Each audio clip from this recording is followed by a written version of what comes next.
In the world of Radio Shock Jock, the biggest are Opie and Anthony. These people say shocking things that border on offensive in order to entertain their audience. I refuse to sit here and think that radio has to be nice. Why?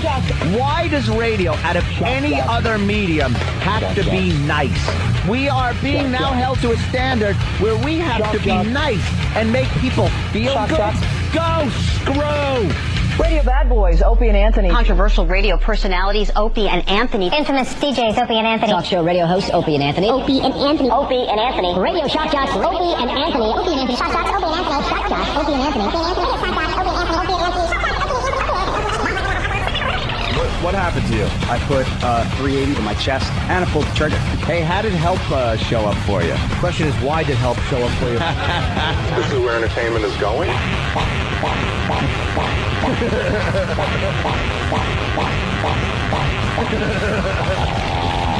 They are sick freaks. Right, so you're kind of like transvestite or transsexual. Sorry. Okay. On your underwear, do you have a sign that says "Pardon our appearance to a remodeling"? This is the worst. This is the worst show I've ever been on. But enough of this palaver. Let's get the show on the road.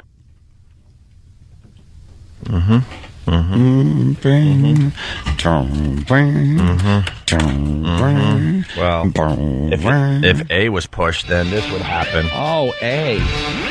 Oh, Christ. A. And this has to be pushed. How about we set up the studio before we get in here, huh? That's all we ask. That has to be in program. That has to be in A. I guess I could do that job, too. Why not? Good morning. Welcome to the Opie and Anthony Show. Hola. Tim has no clue I'm talking about him over there. Look at him. He's just fiddling with other things. Has no idea that there were two major things wrong with the studio today. He's still fiddling. Has no clue we're talking about him in the other room. Fiddling. He's twisting wires together. Yeah, that's always good. Problem? What's up, Dan? I think ironically he's working on that speaker so he can hear you in the other room. He can't hear because... Can you hear us, Tim? Thumbs up now? We had a couple things wrong in the studio today. Thumbs up. What? I fixed them. Don't worry about it. I'm on top of it. That has to be A. That has to be program. See? Yeah. Phone number 877-212-ONA. Say hi to Brad in Boston. What's up, Brad? Good morning, boys. Good morning, Brad. On behalf of Red Sox Nation, I would like to apologize to you and ask you, who do you want to win the World Series? Of course I want the Sox to go all the way. Everyone knows that. Yeah. Hell yeah, the curse is done. Take it easy. And then people in Cleveland are mad at me because I went for Boston. They thought the sports curse was going to work and the Indians would be in the World Series. Yeah, I don't know what happened. I can't win either way here. When it comes to Boston, that's an odd thing with the curse. All kinds of curses. They know how to break curses. Well, Mike, his last name is last name is Hunt. Had to put a little time in between the first name and the last name. Of course. From Cleveland writes, guess who lost? F your curse, Opie. Go Sox, go. I got $100 and I'm going to get high. Ha, ha, ha. F Opie. Cleveland is pathetic. He thought I picked the Red Sox because I actually wanted the Indians to go to the World Series. No. I really want the Red Sox to go to the World Series. Obviously. And now between them and what? The Colorado Rockies? I want the Red Sox to win it all. Yeah, you're not going to sincerely root on the Rockies. No. Who cares? I truly picked the team I want to win. Yeah. Unfortunately, half the time they lose. Like the lovely Jets yesterday. Well, oof. Oh, are they in the toilet? It's so funny. Football season is over for all Jets fans already. Yeah, it's done. amazing. And for all Dolphin fans.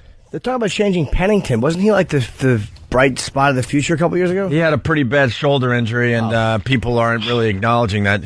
You know, he didn't really come back from his shoulder injury. He wasn't really supposed to be that great after that shoulder injury, and he's getting a lot of crap in the New York papers. I just wish Testaverde was available. Yeah, at this point, I would love Testaverde throwing for the Jets. Shut up, stupid Testaverde. Who's he playing for now? Didn't they someone grab him up? I don't know. Some double-A football team. He won a game, didn't he? He had a good game. He's good for a couple of games a year when he doesn't get hurt. Did he play yesterday? I don't even know. I played last week. I know. I don't think he threw yesterday, so who knows? By the way, I did really well in the football pool this week. Oh, how'd you do? I went 5 for 6 with one game to go, but of course my brother did my picks this week. Yeah. Oh my God! With commentary on why he chose each team. Yeah, with commentary, and I was the big winner this week. Wow, thanks to my brother. Because when I picked him, I was 2 for 7. My brother is 5 for 6 right now. It's abominable. Football Picks sponsored by Dish Network. It's time to get more TV from your TV. Sign up for Dish Network today. Speaking of which, the Pats were just unstoppable yesterday. Yeah, I think they could go all the way. Oh, my God, they're unstoppable. Perhaps farther than that. Brady threw for 6 touchdowns yesterday. 6. Jesus. If he keeps going at this pace, he'll have, I was just reading, 61 touchdowns for the year. The record is 49 by good old Eli Manning. They might be the best team, this team, I have to say. The best team in football. No, they might be the best team I've ever watched play. I have to say that. Yeah. I mean, the Cowboys were amazing in the 70s and in the early 90s, and the Steelers had their great years, but they've been good for a while, man. Really good for a while. Yeah, this will be looked back on as the whole Patriots dynasty. Yeah. And it's not the old days of football where you could keep your nucleus for a long time. It's really hard to keep your players on the same team. Football was one of the last sports to go the way of the salary caps, and it gutted the dumb Dallas dynasty. Yeah, when Ken Norton Jr. had to leave, and a few of the other ones. That's when they first started getting capped. Mm-hmm. Stupid Cowboys. Watched them fall apart and wept. Did the Cowboys win yesterday? I don't even know. Yeah, they won. I think it was 24-14. Jimmy's team until one of the star players blows him off for a picture, and then you'll hate the Cowboys just as much as you hate the Yankees, my right? Feelings hurt. Yes, I'm actually. You know what? Very professional. I'm turning the corner on the Yankees right now and coming to the team's aid. I'm so tired of everybody trashing them for the way they let Torrey go. Enough. Torrey had to be let go. Yeah. You're thinking it was like a calculated thing I like to get the way rid the of team him. did it. The guy hasn't won in 7 years. They offer him $5 million plus $3 million in incentives, and it's an insult. Drop dead. I was reading in the papers all weekend long about this insult thing, and I can't put my arms around it. The guy hasn't won in 8 years? How long? When did your dopey team win the World Series, Ant? 2000. 2000, 7 years. But it's not like, 7 years with an all-star team, and they insulted Joe by offering him $5 million a year. I had to read this over and over in the paper this weekend. You know that there's a few managers in baseball that only make $500,000 a year. Yeah, and they're the ones that never make the playoffs because they have a crappy team. If you lose or not, it comes down to what players you got. Well, this is true. The manager, know what the manager does? Let me see. Dirt cheater. I think I want him to bat second instead of third. Who gives a crap? They hand in their lineup sheet, and that's it. Yeah. I'm sorry, that's it for baseball. And then you sit there and chew stuff in the dugout. Well, Hank Steinbrenner... chew like sunflower seeds. Sunflower seeds and spit. And spit a little bit. One of them walk out to the mound every once in a while just to get your cardio up, and that's it. One of them made a good point. He's like, well, if you're going to take the credit when they win, you got to take some of the blame when they're losing. It's like, he's right. Right. $5 million plus $3 million in bonuses. Get to the series, dope. And he turned it down. I like Torrey, believe me, but just, all right, enough. Goodbye. And I read that, I think Torrey said it himself. He's like, the offer proved they didn't really want me back, and it was their way of saving face, so they didn't officially fire me or something like that. I'm like, what? Yeah. The incentive portion of his contract was pretty impressive. Well, yeah, but I mean, the original, the initial salary, being a salary cut, would be insulting, I guess he thought. Really? Well, the highest paid manager, thank you, Travis, after Torrey is Lou Piniella at $3.5 million a year. Oh, really? Yeah. So he was going to get 1.5 above that. Plus incentives that no other coach has. It's not manager. What are they called in baseball? Managers instead of coaches? Or What's the the skipper. difference? Call him a skip. By the way, it was skipper. It's kind of early. Thank you, Jared. It was Peyton Manning, of course, not Eli Manning, of course. I know that. I did know that. How come they don't want to be incentive based? Why aren't they? With any athlete should be incentive based. They don't like it. No, they don't. Well, then you got to perform. Yeah, if you perform, you get a boatload of cash. What's wrong with that? What is wrong with that? Stupid babies. Will A-Rod opt out? I hope he does. Please go and not win somewhere else. Please go and hit a lot of April and May home run somewhere else. Well, you non-playoff performing. They're saying this is the cheater. This is the perfect scenario for him to just walk away now. Yeah, let him go because Torrey's gone. Let's say hi to James in New Hampshire. James, what's up? Good morning, gentlemen. Hey. Hey, I think I figured out the sports curse. Yeah. I just think you can't say anything on the actual game day, because when the Sox weren't on the air, when you weren't on the air for the Sox game, they won. Oh, boy, you're trying to figure that thing out, huh? All right. Well, figure it out. What, on the same day? Now there's rules being put to it to keep it going. Look, I want the Red Sox to win the World Series. Simple as that. I'm not even going to try to make believe I care. I couldn't name you one Rockies player. Yeah. Not one person. It's one of those weird, and I like sports. I follow it to a point. I couldn't name you one Rockies player. I could care less about that team. They're in that just weird area of the United States that no one really knows about, the Rockies. What the hell goes on up there? Boston fans will find any superstition to justify a win. Yeah, all right. Take it easy, guys. All right. Jeremy in Illinois, I already corrected myself, and I'm not a dumb F, you ass. Just because of that? It's a bit early, so I said Eli instead of Peyton. I know it's Peyton Manning. Eli still hasn't really proven himself, although, yeah, Giants doing quite well this year so far. So yeah, I'm amazed though at the Sox. What? Just that they come back like that. They were done. It was over. They scored. Cleveland was pretty much done. What did they score? Like 30 runs in the last 3 games or something? Ridiculous. What was the final last night? I went to bed after the second inning. It was already midnight. 11-2. Just 11-2. All right. An embarrassment. I think they scored, but yeah, from what I heard today in the way in, they scored like 3 in one inning and then 6 in the next. Like as it got late in the 7th and 8th inning, so it was probably 3-2.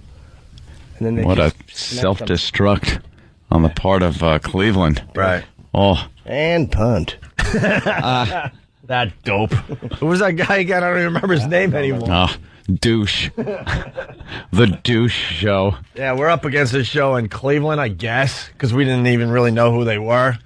Yeah. And we put out a challenge, and of course they didn't get back to us on their little challenge, so they're back into obscurity. Well, now they said that one of their guys was funnier than Jim Norton on the radio. So we're like, all right, send in tape of this guy being really funny on your radio show, and we'll give him massive exposure. It'll be massive exposure for your dude. It'll be massive exposure for your radio show. And what happened? We never got the tape. Never heard from him. Just a bunch of asses that just speak out of their you-know-whats. And he's a chicken. And don't back up what they say. A chicken. Oh, boy. And E-Rock doesn't get to play. I heard he wanted to play Cleveland Rocks. Huh? Didn't you? Was that your idea? E-Rock? What was this? I had it if Cleveland won. So if Opie threw his support to Cleveland, he had it to play it. So you're going to play Cleveland Rocks. Is that their theme song? No. They just played at the stadium all the time, though. But, like, it's a horrific idea. What's the Red Sox theme song? Can we hear that? Because I'm sure it's good. Do they have a... What's wrong with what? What's wrong with having a song for your stadium? It's atrocious. Who let the dogs out? Oh, that one's bad. I'm even sick of coming. The Falcons are doing it. Huh? That one's good if the Falcons are doing it. And don't even make fun of stadium songs. The Yankees lose 15-1 and they play New York after the final out.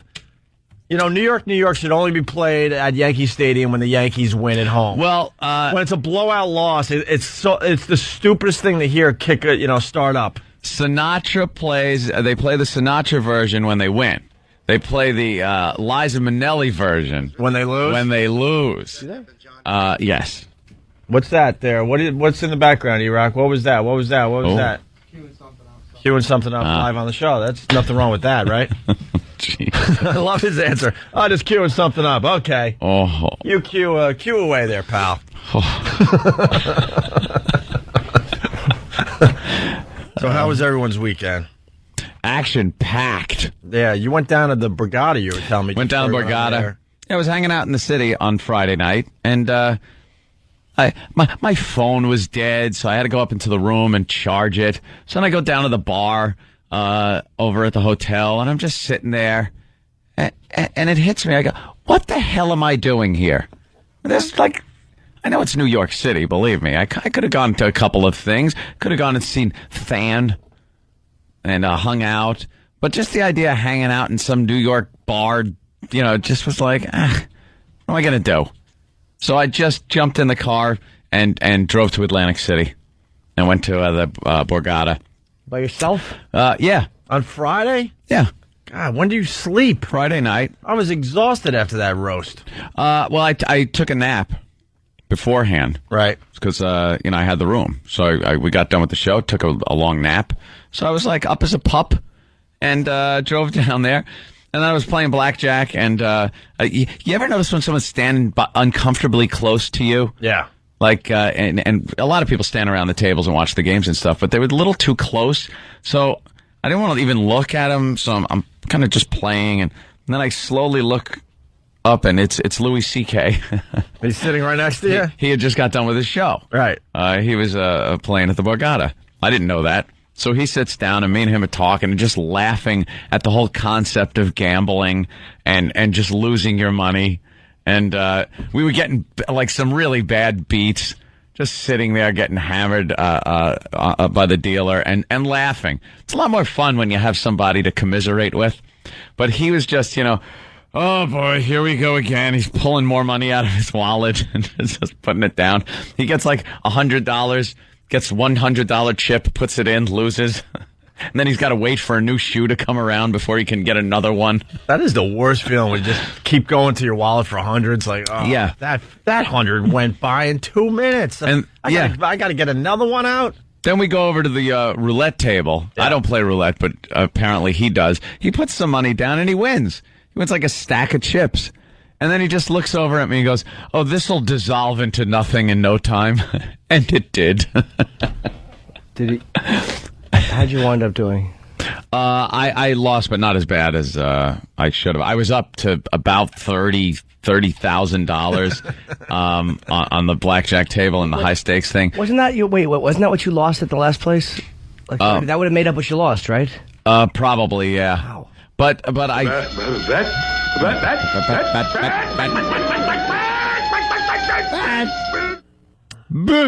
You were feeling the urge. But I couldn't walk away.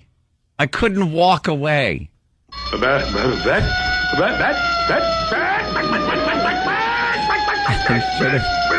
I should have left. Just walk away. But I also played poker for a long time, which is good because you don't plow through as much money as you do playing blackjack. I have a feeling you didn't even get a room down there. No, I had a room. Oh, you did get a room? For 2 days. No, I know. But I figured, knowing you probably wouldn't get a room, and you would just stay down at the tables until it was time to leave on Sunday. That would be a solid day and a half later. I could not imagine not sleeping, because you do reach a point where you're just like, okay, get to bed. And then you go in, you go to bed, you go to sleep. What time was that at, though? Like 8 or 9 o'clock in the morning?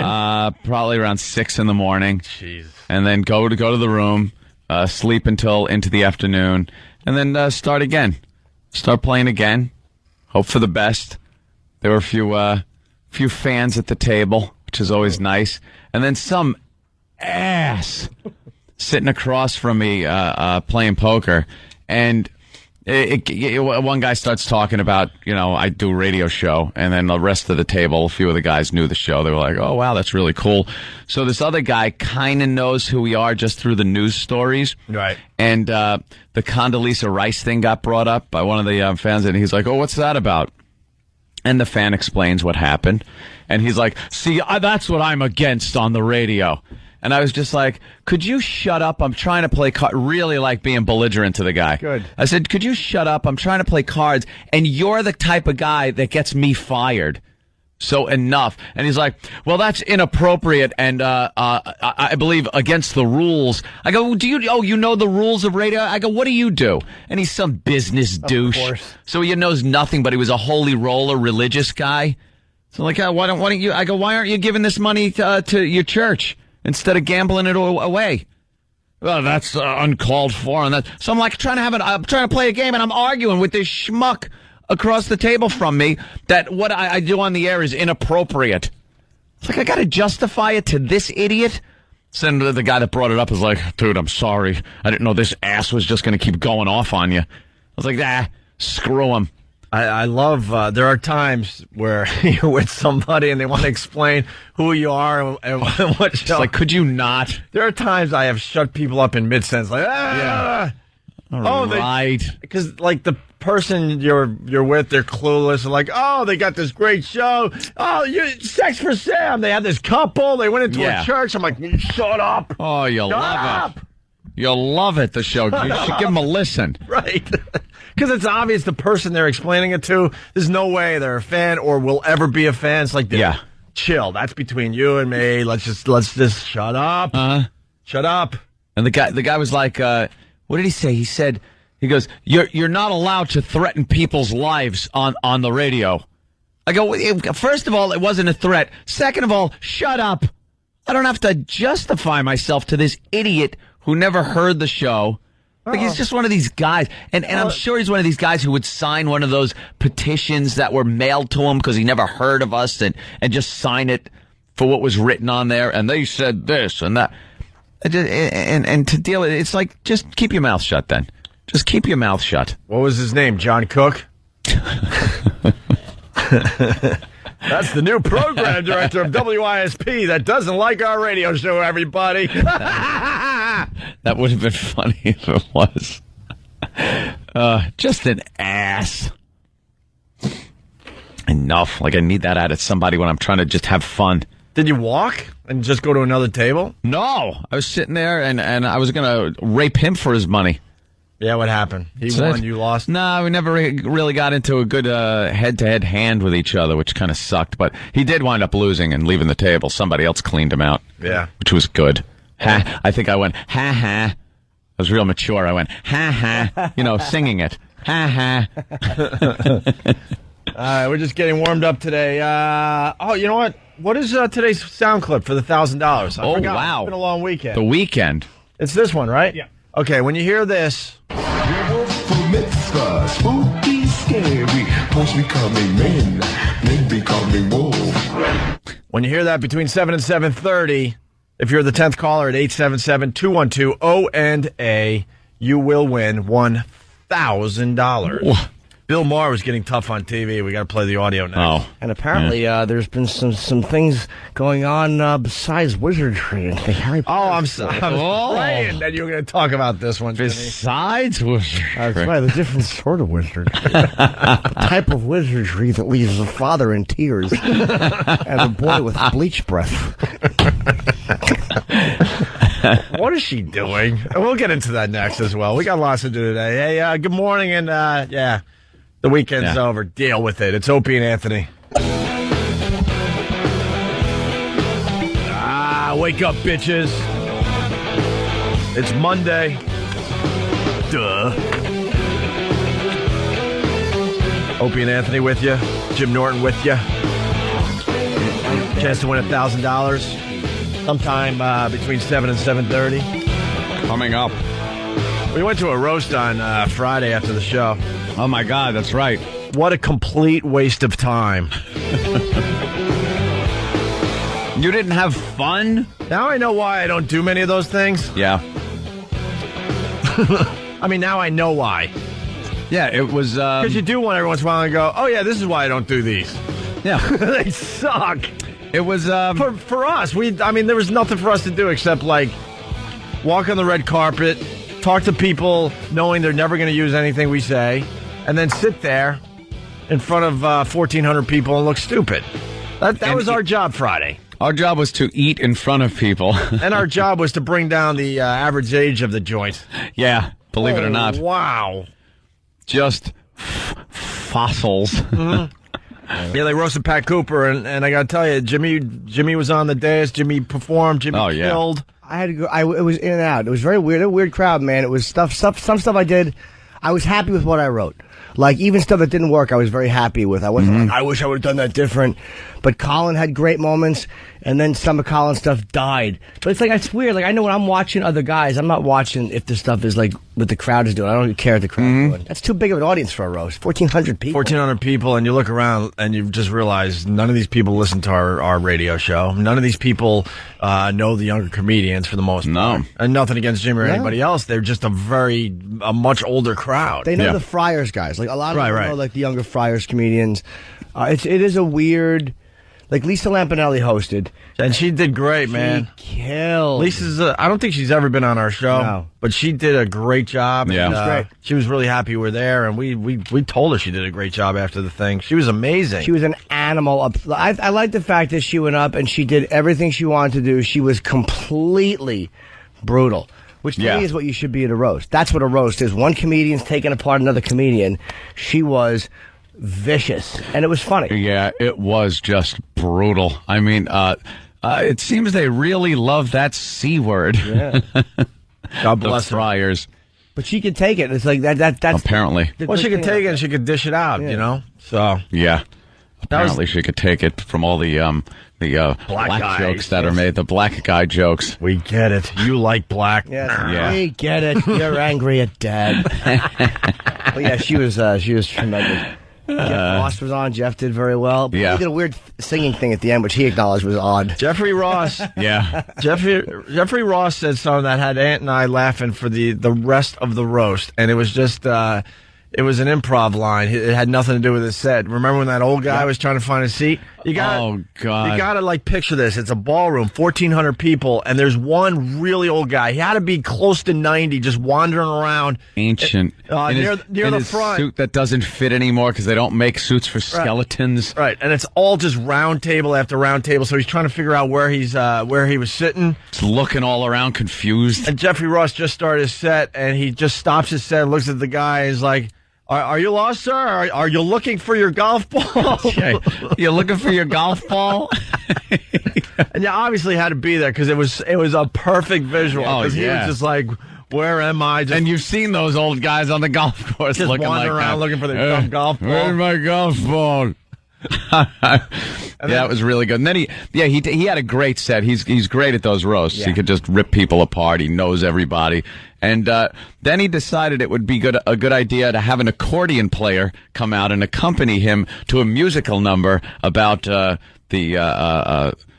guest of honor, Pat Cooper, whose real name is Pasquale. So I think, I could be wrong, he sang some song to the tune of That's Pasquale. Oh, yeah, he was. Yeah. And no one got it because most people don't know that Pat Cooper's real name is Pasquale. The old people know, but that's about it. And let's just put it this way, it bombed. Yeah. Which was unfortunate because Jeffrey Ross had a great set up to that point. He even said that. Really good set. He goes, because I had the little video camera in there, so I was taping a couple of people, doing some stuff. And he goes, did you get what I did? I go, yeah, I caught some of that. He goes, good. He goes, I want to see that, right up to the part where I start singing. And who was the other female comic that absolutely got not one laugh? Michelle something. And I think she did a tough time. She did a 12 to 15 minute set. She didn't get one laugh from 1,400 people. It was so uncomfortable. And Lisa Lampanelli got up there, and what did she say? She said, wow, that really sucked the funny out of me. Right. And then she goes, who says that female comics aren't funny? Lisa, I mean, this woman just destroyed it again for female comics. It was such a complete bombing. She got up there, and she got a polite titter at first, and then as every minute went on, and her jokes got worse and worse and more unfunny, people just sat there kind of mumbling and... Where was she from? All uncomfortable. I'll tell you what happened. I don't know exactly. She was... I think she might have been on Last Comic Standing or something like that. Something like that. She was... she's been around... I think that she was uncomfortable, and it would show she wasn't completely prepared as far as coming up and hammering. And Cooper said something when he was on the other side of the show. He goes, "It's not so much just what you say; you have to look and realize what you can't say." Which at a roast, which means what people have stepped on so much. Right. So you're sitting there with your paper. I had 8 pages of stuff because, literally, scratch off. Okay, can't do that. Yeah. Can't do that. Right. Like hey, she likes black guys. You can repeat that theme. Yeah. But certain punchlines cannot be repeated. I saw all you guys just reworking your material right up to the moment they were calling you. That was really interesting to see. The thing that worked the best for me was stuff that I actually wrote that morning when I got home in between the time I got picked up. I just rewrote a bunch of stuff. Yeah. And that is the stuff that worked the best. It's really weird. You're right, because I noticed somebody said something and it was the exact punchline. Yeah, you have to watch that. It was so noticeable. You're just like, oh, okay, I heard that a few minutes ago. So, and a couple other highlights. I mean, it was cute that they took a few shots at us, but is anyone trying to get Artie some help? Seriously. Oh my God. It's not even funny anymore. Artie Lang looks horrendous. Yeah. And he tried to take a few shots at Ant and I while he was roasting Pat Cooper, and the whole room didn't get it. They were like, yeah, whatever, dude. Why don't you acknowledge Pat Cooper and roast him, not Opie and Anthony? And I'm sitting there like, this doesn't bother me. The guy looks like he's going to die any day, and I'm wondering if his good friends and family are actually helping this guy, or are they going to let him go the way of Chris Farley at this point? Yeah, he was really bloated and just sweating. I was amazed how fat he was. Yeah. He did and not in a good way. There are guys that carry their weight. They're fat. They're supposed to be fat guys. He's not supposed to be a fat guy like that. I couldn't believe how big his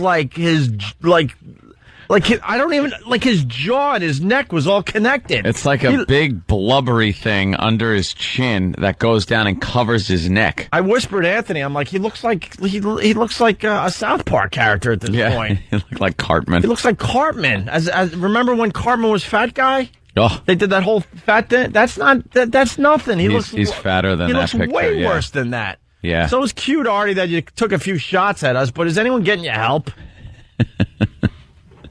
He's got that big bullfrog in heat thing going on under his neck.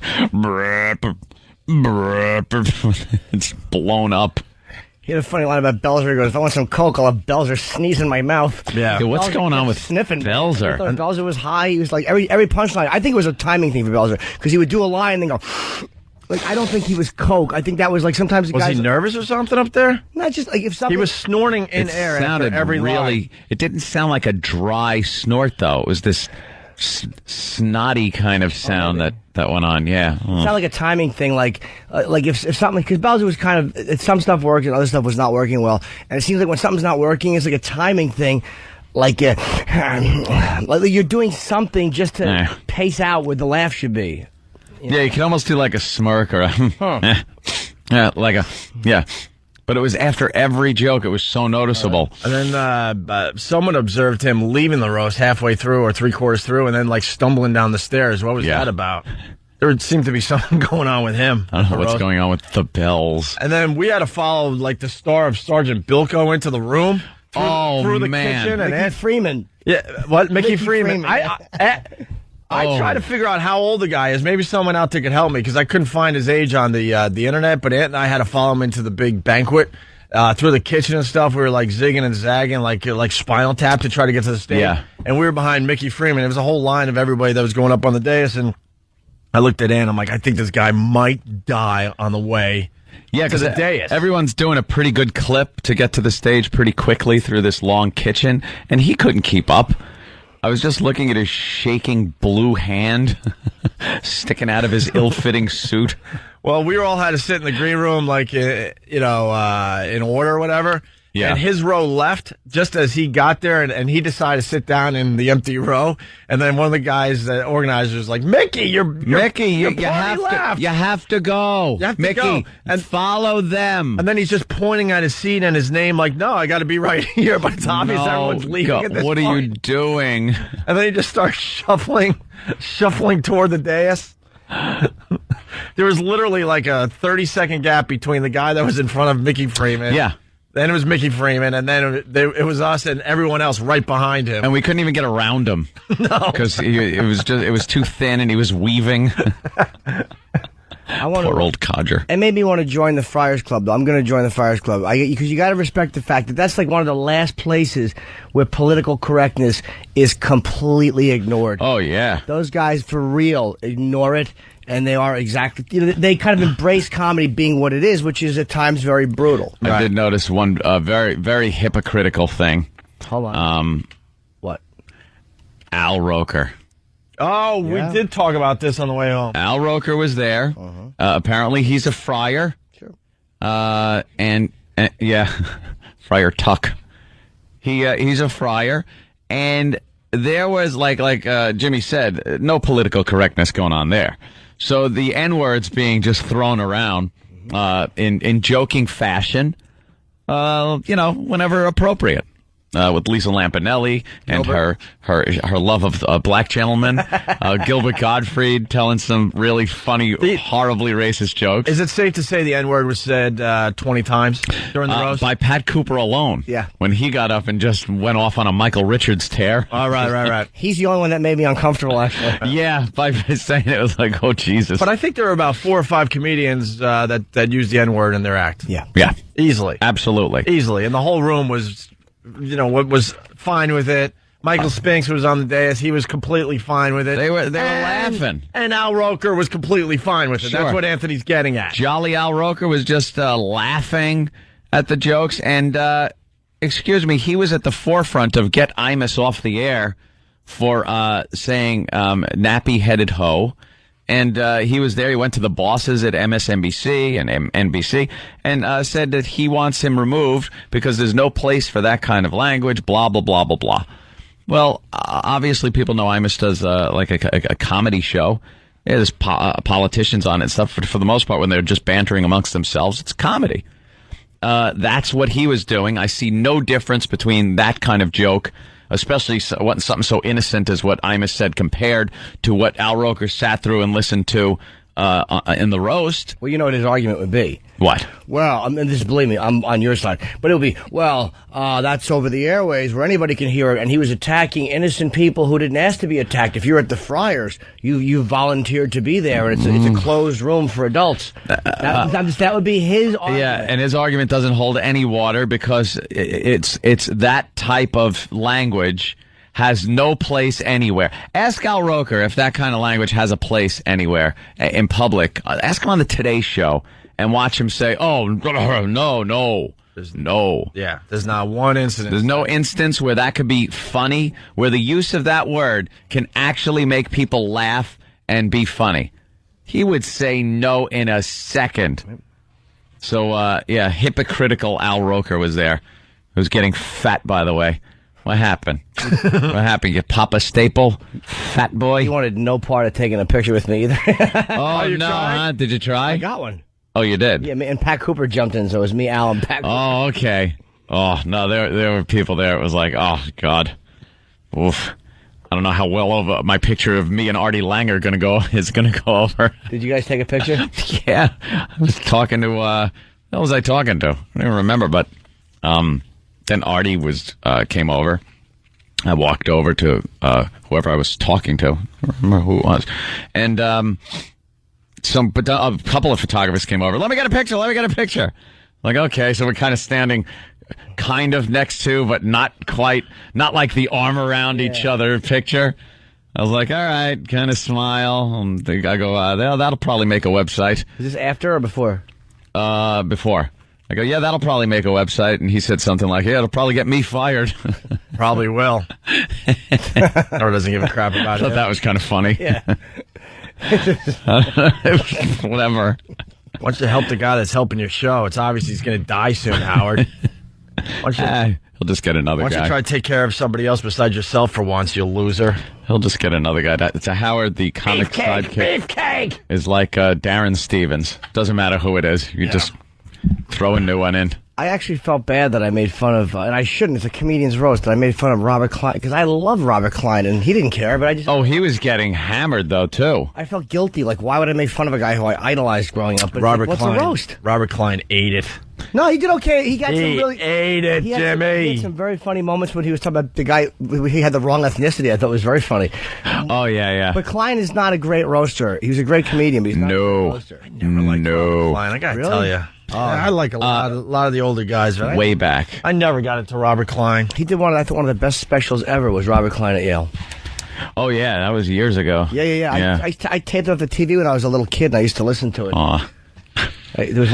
He was talking about he did very funny commercials jokes, and one was about I forget which one. It was about a tire company that was really good, and it was always made me laugh how they show the really bad tire company, and then the good one, the guy's dressed in a white coat, and he welcomes the customer. Please come in and enjoy the donuts and the prostitutes. It was very funny. Robert Klein made me laugh very hard growing up, and I really did I just, by the way, did a fat Yenta version of telling somebody else's joke. And then the man came in and he goes, "Hello, darling." There's Lisa Lampanelli ripped him apart pretty good. Did she? When he was walking away, she said something about him being completely irrelevant. It was really, really brutal. Lisa was brutal. Yeah. It was fun, man. That's exactly what a rose should be. She really was great. Yeah, she was great. She was great. And I sat next to Leroy Neiman, the famed artist who paints in watercolors. That was pointed out many, many times up there. And the whole time, I don't think he really knew where he was. He's like 80 because I looked up his age too. I was just looking up people's ages on the day. How old they are. I'm like, man, how old are these people? Yeah, he's really old. And he was sketching people. He was sketching the entire time, and I thought that was really interesting. Here's a guy. He's so into, his art, which is drawing and painting and stuff, that he can't stop himself. He just had a bunch of scrap papers in his suit jacket, all sorts of different pens. And he was just sketching every person that went up to to do their act. Yeah, he was sketching you, Jimmy. I would love to have. And I wanted to try to get that for you, but I don't know. I thought he would bite my arm off. He was sitting 2 people away from me. I've seen him quite a few times. I guess I know the stuff he does. Very famous sports painter. That's a fun place to Fires, man. I really want to join it now after going. Yeah, man. Those guys are old school. They don't crap around with literally polite. Old school, one-room schoolhouse school. Those guys are just ancient. To allow the N-word to fly around like that, and hey, that's what happens here, like it or don't. Whatever you use in your personal life, it seems they're old enough where there you probably go. throw that around. Pat Cooper had a good time, though. He was very gracious, and it was nice to see Pat getting a tribute. Pat, we were talking about Pat Cooper and how sincere he gets with some stuff that's just ridiculous. About nonsense, and he'll scream about nothing, and then all of a sudden he'll get really emotional. My father, mouth to God, the man, mouth to God, mouth to God. The man was a saint. He would use the bathroom. He wouldn't leave until everything had dissipated. God bless him. Wouldn't leave a cent in the air. Not a cent. Respected people, mouth to God. And then 5 minutes later, I left when I was 14 because my father punched me in the jaw. I had to call the cops on my father. What are you talking about? My mother would hit me with wooden spoons. Mouth to God, the woman was a saint. She could make a sauce. What I wanted to do at the roast, I didn't have time, was actually take audio of him when he was on the show last week on XM and actually just read verbatim certain things he said, because he is completely out of his mind. Like the things he gets mad at. It's like, he's like, they want me to go to California. What, you're up for 12 minutes? F you. F California. It's like, why are you mad at California? He's saying F the state of California. That's some anger. Yeah, it's like, and somebody invited you there, so F them and then F the state? What's the matter with you? He's insane. Let's say hi to Tony in Pennsylvania. Tony, what's up? Hey, guys. How you doing? Hey, man. Hey, just a quick question. You said Artie was taking a couple shots at you guys. Was he doing it in good nature, or was he being a dick? He was taking the shots at us. I mean, it's a roast, so it's a roast. It's hard to say, but he was doing a lot of inside stuff because he knew we were up there, basically saying that we don't have the same ratings as David Lee Roth, which is a flat-out lie. Whatever. As a comic, I can only say, to me, it wasn't. If it was going to be brutal, it would have been brutal. And to me, it wasn't like, it was just shots, but nothing horrible. I didn't walk away going, oh, well, that mother F. No, I was more concerned about as far as a human being goes to another human being. I'm like, wow, is anyone getting this guy help? I teased Artie. I'm not even kidding. How, he's really helped Howard's show, and I'm wondering, Howard, are you going to wake that F up and take care of someone else besides yourself and your stupid ego and get this guy some help before he drops dead like Chris Farley? That's a guy in need of an intervention. Yeah, absolutely. So it was kind of hard to sit there and take what he was saying seriously, because I'm thinking, wow, this guy is in a really bad place. Because I haven't seen. Well, we ran into him. I don't even know, like over a year ago on the street, and he was very nice to me face to face. That's why I laugh at this crap, because then he has to go on Howard's show and kiss his ass.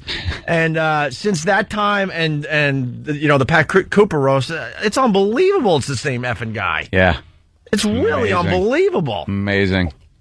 Another person that's just brave on Howard's show, but when it comes to, in person, is the biggest puss out there is Boy Gary. Oh, yeah. I was hanging with Colin Quinn, and it was like a circle of us just kind of talking and laughing. and I feel someone coming into the circle, you know what I mean? And it's Boy Gary to say hi to Colin Quinn, but he doesn't know I'm there. And I turn to see Boy Gary. He recognizes that it's me, went holy ass, got really uncomfortable, and no joke, and I swear to God, I'll probably, make believe he punched me in the face on Howard's show, knowing how they lie over there. He ran like a little girl to the other side of the room. Like a little bitch. Wouldn't even come over? No, he came over. Yeah, I mean, he wouldn't even, as soon as he realized it was me, because I had my back turned to him, and I was just happening to turn around because I was, checking out the room, whatever. He saw me. He hightailed it to the other side of the room as fast as he could and mumbled something on his breath like, oh my God. Like, in a major panic. He was shocked. In a major panic. All right, we got to take a break. Jesus. Uncle Junior was there. That's a picture from the roast. There you go. Of Artie and Uncle Junior. And Artie, look at under his neck. That is not even human anymore. Dude, all radio crap aside, I'm being dead serious. I mean, who's getting this guy help? Who's getting this guy help at this point? Wow. Is his family stepping in? Are they saying something? Or is friends saying something? Is it not? Is it anyone's place to say something? Like, how does that work? Really, I don't know. Oh man, it's when you see anybody like a friend or whatever, it's difficult because like there's a line between like, all right, I want to help somebody because I care about somebody, and it's like then you're like, I don't like to be in people's business. That's a tough one, man. That's why I'm asking. Like, how does that work? You got to just leave it up to the family? Well, even the family. I mean, there's programs for people to go to who live with alcoholics just because you can't like make people who are partying too much stop. They say, like, you shouldn't be, like, on them every 10 seconds, like, don't do that, don't do that. You should almost be like, yeah, go ahead. Let them do it unencumbered, because the faster any individual hits bottom, the faster they tend to want to do something. It's like he's storing food in his neck. That's just what it looks like. Like a pelican. It's bizarre. It's amazing, the difference. I mean, I haven't seen him in over a year. Easily. It's like, wow. Oh, it must be hard to shave. Must take longer to shave. There's a lot more real estate to shave on a big fat neck like that. All right, we got to take a break. We got $1,000 to give away pretty much between now and 7:30. Mm-hmm. Well, right after the break, the contest will officially be on. Okay, when you hear that sound we've been playing, well, we played once this morning even to help you guys out. If you're the 10th caller, you're going to win $1,000. Stay there. It's Opie and Anthony.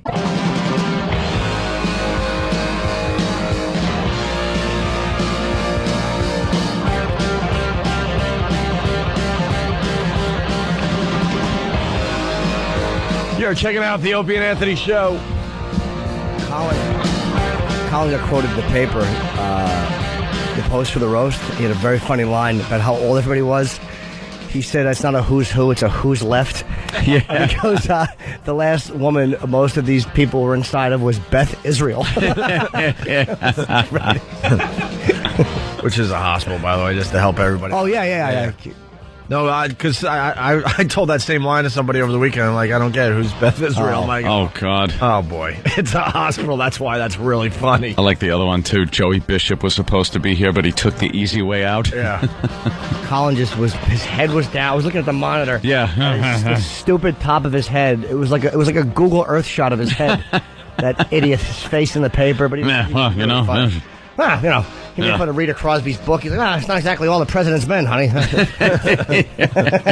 Hey, she's much better looking in person, by the way. Got to give her props. Yeah. I saw Rita Crosby backstage. She's not a bad looking woman when you see her face to face. On TV. I don't know what the TV's doing to her. She's not on MSNBC anymore, but yeah, she did look better live than on TV. That's for sure. And it was just very refreshing to be there. I mean, that's what comedy is supposed to be, what we saw. Yep. Simple as that. Just pure, no political correctness, no do-gooders, no lawyers, none of that crap. Absolutely. A lot of C words. Not one of those guys worried about offending anyone. Not a one. And I know there's a difference between that and radio to a certain extent. Yeah, to a certain extent. I mean, the broadcast thing is one thing. It's all right. It's going over the air. But there is an argument that some of this material isn't appropriate anytime or anywhere. And that's what a lot of these people's arguments are. And, if there's one place it belongs, it's in a room like that with a bunch of people that understand what they're getting into. And nobody should be able to come in there and, start saying, you can't say this or that. The only thing I don't like about the Friars Club is this is why I haven't joined. Is when you go there, you got to wear they're like old school. You got to wear a suit jacket when you eat. I don't want to wear a suit jacket. That is respect. I don't like suit jackets. The suit jacket. My father would wear a suit. Don't you hate that? My father would wear a suit in a tub. Bloody. In the tub. Should have worn an anchor in the lake. Dope. My father. My father. Nothing but great memories, but then you realize the memories ended at 14. Yeah. The great ones anyway. Punching you. Right. Punching you in the head. I could have him on every day. That guy is really entertaining. Oh. He's a contradiction, that Pat Cooper. He's a little much to deal with over the long haul. Like when we walked over from here over to satellite, over to XM, right when I got to the studio, he was already there, sitting in the chair in the studio, and I kind of like getting in there and setting stuff up, kind of taking a little breather before the show, and it was just Pat would talk to you and just blah, blah, blah, blah, blah, and there was no time to do anything, so I'm just sitting there like, Pat's yelling. I have to acknowledge his yelling. Gave me no downtime. Mm-hmm. All right. We got the Dumbledore thing is... Oh, yeah. Let me get the story out of the way. If you thought you knew everything about the characters in the Harry Potter books and movies, you would be wrong. One of them has just been outed. The author of the hugely successful Tales About Wizards told a group of 1,600 school kids at Carnegie Hall that Dumbledore, the headmaster at Hogwarts, is gay. J.K. Rowling made the revelation when a young fan asked her if Dumbledore finds true love. She said Dumbledore was once smitten with a rival he defeated in battle between good and bad wizards. And when Rowling recently saw the script of the 6th Potter movie, which made a reference to a female that Dumbledore was once interested in, she passed a note to the director to make a correction. J.K. never ceases to surprise and amaze. No. I got a problem with this whole thing. Yeah. If you read the Harry Potter books, which I don't, I like the movies, but I haven't read one of those books. But a few Harry Potter readers checking in today. Readers. And they're saying, why didn't she mention it in the actual book? Yeah. It's not mentioned in the actual book. If he did mention it in the book, because when he was practicing his wizardry, he became the headmaster. Oh. That was clear enough. That is clear, and it had nothing to do with school. He had a crush on Gellert Grindelwald. They were practicing wizardry, smacking each other's mouths with swords. He was a lonely fruit, like most people who enjoy those books. But I'm just jealous because she outsold me, and I didn't think she would. I think anything that happens to a character that isn't in a movie or a book is nothing. Even in a movie and a book, it's nothing because they're just characters. Right. But when people make stuff up that hasn't been in the book about a character, the guy doesn't really exist.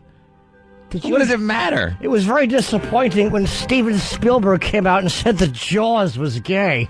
That's why his mouth was always open. I couldn't believe it. He wasn't even practicing wizardry.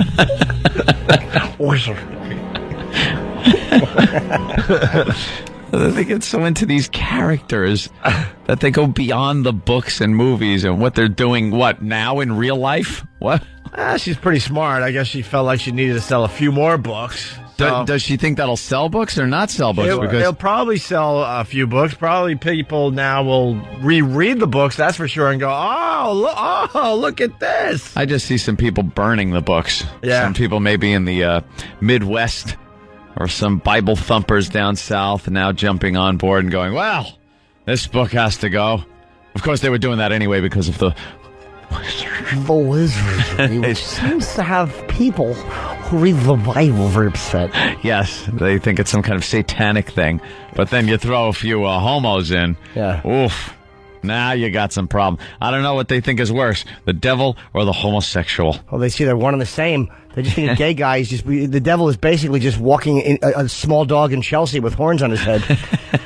That's what they think. It's amazing. The Bible, they don't like anything with wizardry, and yet on page whatever, and then he moved the big rock after being dead for 3 days. Well, that's consistent.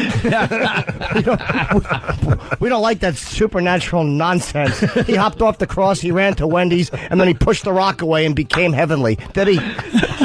I'm sure he did. Are you saying Jesus was practicing? No, not at all. The Pope's in a fire showing up, and the Virgin Mary just show up on a roll of toilet paper in Des Moines. Yes, we're going to find Mother Teresa's third miracle so she can be a saint. But, enough of this silliness about wizardry and things of that ilk. We'd hate to poison the children's mind with that type of nonsense.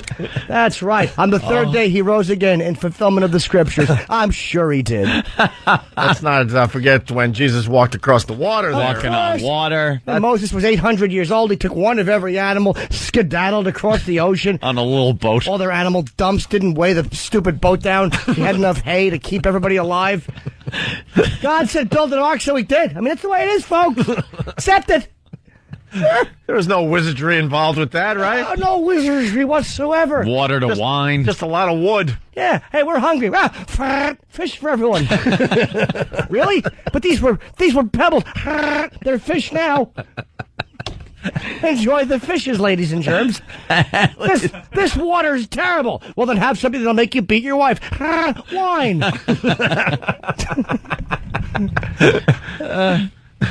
That's good. Yeah, they certainly believe in a lot of wizardry. Yeah, they certainly do. I'm going to kill my son. Whoa, big hand coming down. Hey, Abraham, I was joking. Hey, easy.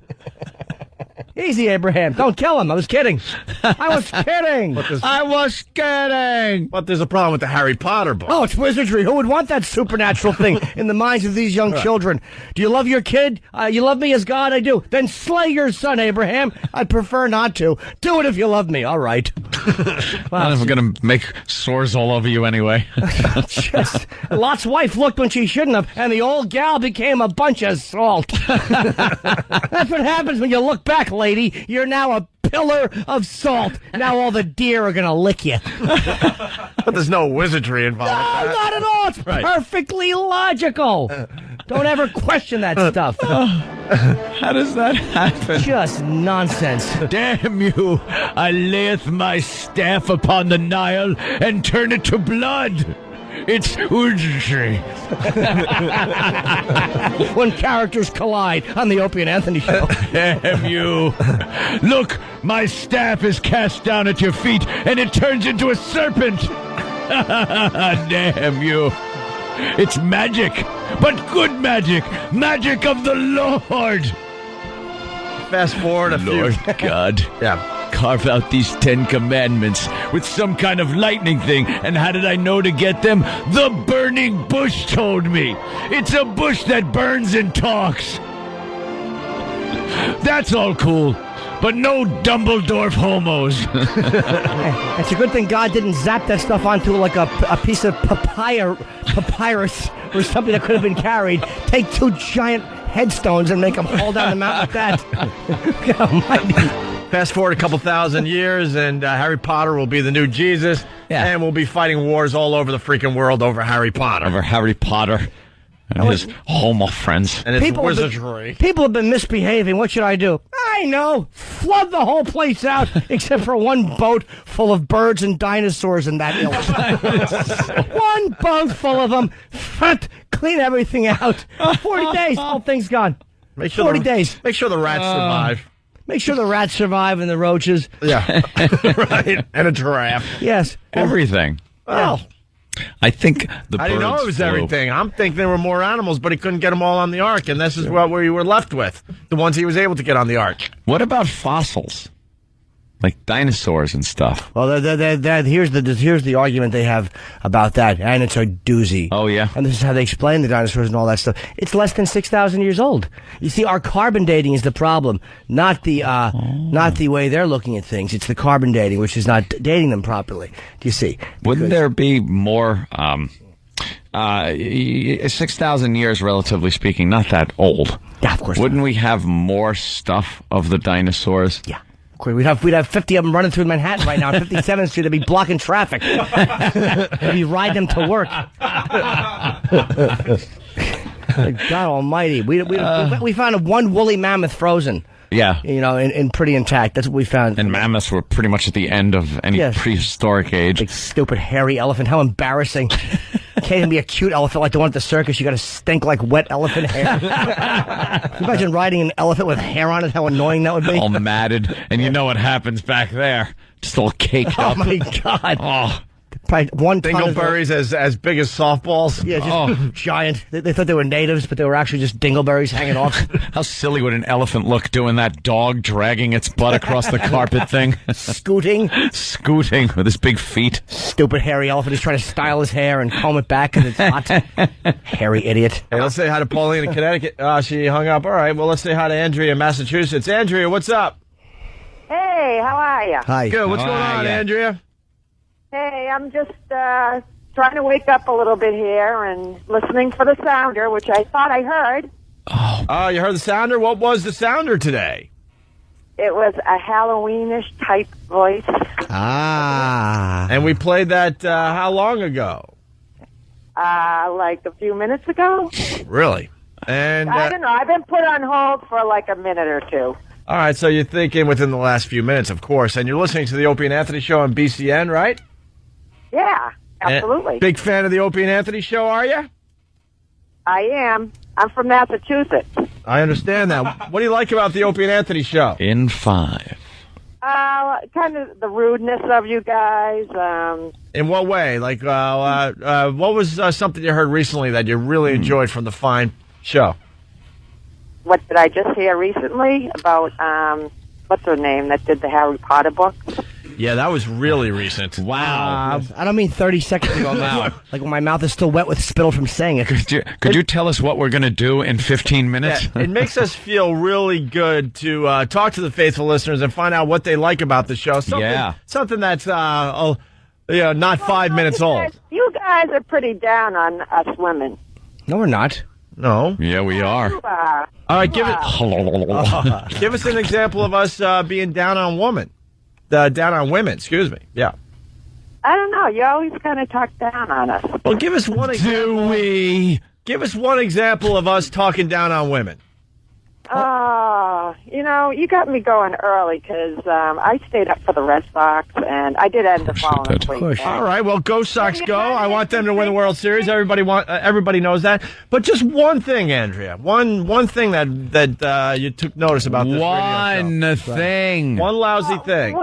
The way we are, sometimes you come up with some things that we say, and, Well, no, I understand what you're saying, but listen, you're not concentrating. Could you take off your yellow gloves and put down the toilet scrubbing device you're using? Yeah, we just Stop scrubbing the bowl and answer the question. Yeah, just one example, one thing that you heard on the Opie and Anthony Show that either pissed you off or told me right now. No. We're not talking about stuff that we just said. Yeah. You've been telling us that you're a fan of the Opie and Anthony Show. You're listening on BCN. You love the Red Sox. We get all that. Like, one thing either that we did that pissed you off or made you laugh or made you think. Just one lousy thing, because you keep telling me you're a big fan of the show. Take the ice pack off your eye and tell us. Absolutely. I will say I'm a big fan. I do listen to you now and again. All right. How about just one thing we've done on this fine radio show? One lousy thing. Let me see. Really going to make me think, huh?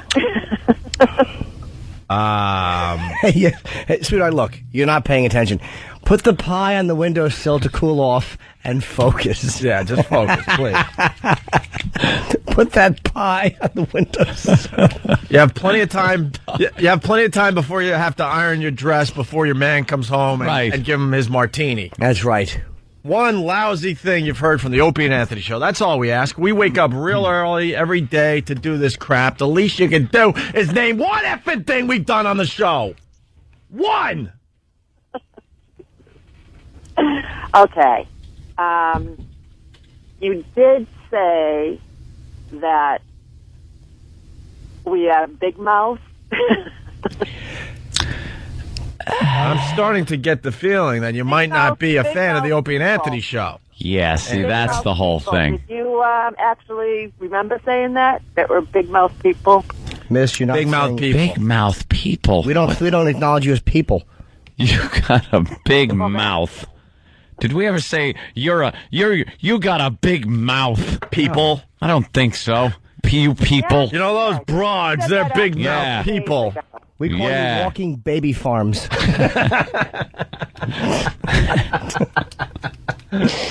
Andrea, you're a prize pig. Yeah. No, I'm not. Admit it. You're really a prize pig. You can't name one thing we've even discussed and what was said or a bit or something that we've done on this radio show. You're just a prize pig listening to win $1,000. You don't care about the Opie and Anthony show. What? I just don't remember. You don't remember. And they're women. Their brains are smaller. They're like Doberman pinchers. Their brains are too tight in their little heads. All they can think of is one thing at a time. It's either toilet or cool pie. There's never a logical thought. We understand. You're like goldfish. You remember a little. After the break, we're going to discuss whose brain is bigger, a broad's or a pigeon's. Yeah, you really do you are a pigeon-brained boob. No disrespect. Concert pig, get off our phones. Concert again. See you guys. Damn it. Why? Why the concert thing? There goes the prize pig. Yep. The contest pig. Well, the prize pig. She still has a chance, I guess. Not anymore, she doesn't. Spooky, scary, boys becoming men becoming wolves. Ah, yes, there you go. There's the sound to make it very obvious for everybody else. 877-212-O&A. 10th caller gets the $1,000 today. It's Opie and Anthony. Hey, congratulations to Kenny. He's got $1,000 today. Yes, I won. Not that Kenny. Oh. We're giving away $1,000 a day here on the Opie and Anthony show for the next, probably, 3 more weeks, I'm thinking? 3.5 more weeks? Every single day between 7 and 7:30. We play a sound, and that's the sound you got to be listening for. You want tomorrow's sound? Yeah, you got it? I'm thinking in honor of the prize pigs, even though I say concert pigs every single time. I don't know why. Oh, wait a minute. Technically, it's not past 7:30 yet. Oh, really? So if you play it now, good is God. everyone going to call and think it's shut up? You just saved me $1,000. Thank you. I'm going to wait just to make sure. Just in case. I don't know what the rules are. I hate the rules. Well, you're going to learn. Well, technically, he played it at 7:29 and 30 seconds, and someone called right away, so we have to give him the $1,000. The lawyers are on the phone. Lawyers. What, Jimmy? So no, you already gave the prize away. Yeah. And you're introducing it as for tomorrow. Let's debate until 7:30 just to make sure. There it is. I just saw the second hand is now 5 seconds after 7:30. Yeah, is it? This says 7:25. This says 7:28. What does this one say? Synchronize your watches. This says 7:30. That says so. 2 out of the 5 that I see is 7:30. The iPhone knows. Here it is. It's call failed o'clock. Let's go to Jennifer in Arizona. Sorry, Anthony. Jennifer, what's up? Hey, I was just calling about these contest pigs. It just pisses me off that they even get to talk on the radio. It's absolutely ridiculous. You're right, but no, I hope people understand how much fun that is now that we introduced the prize pig to this fine audience of ours, and then you could enjoy the fact that these prize pigs have no clue about our show.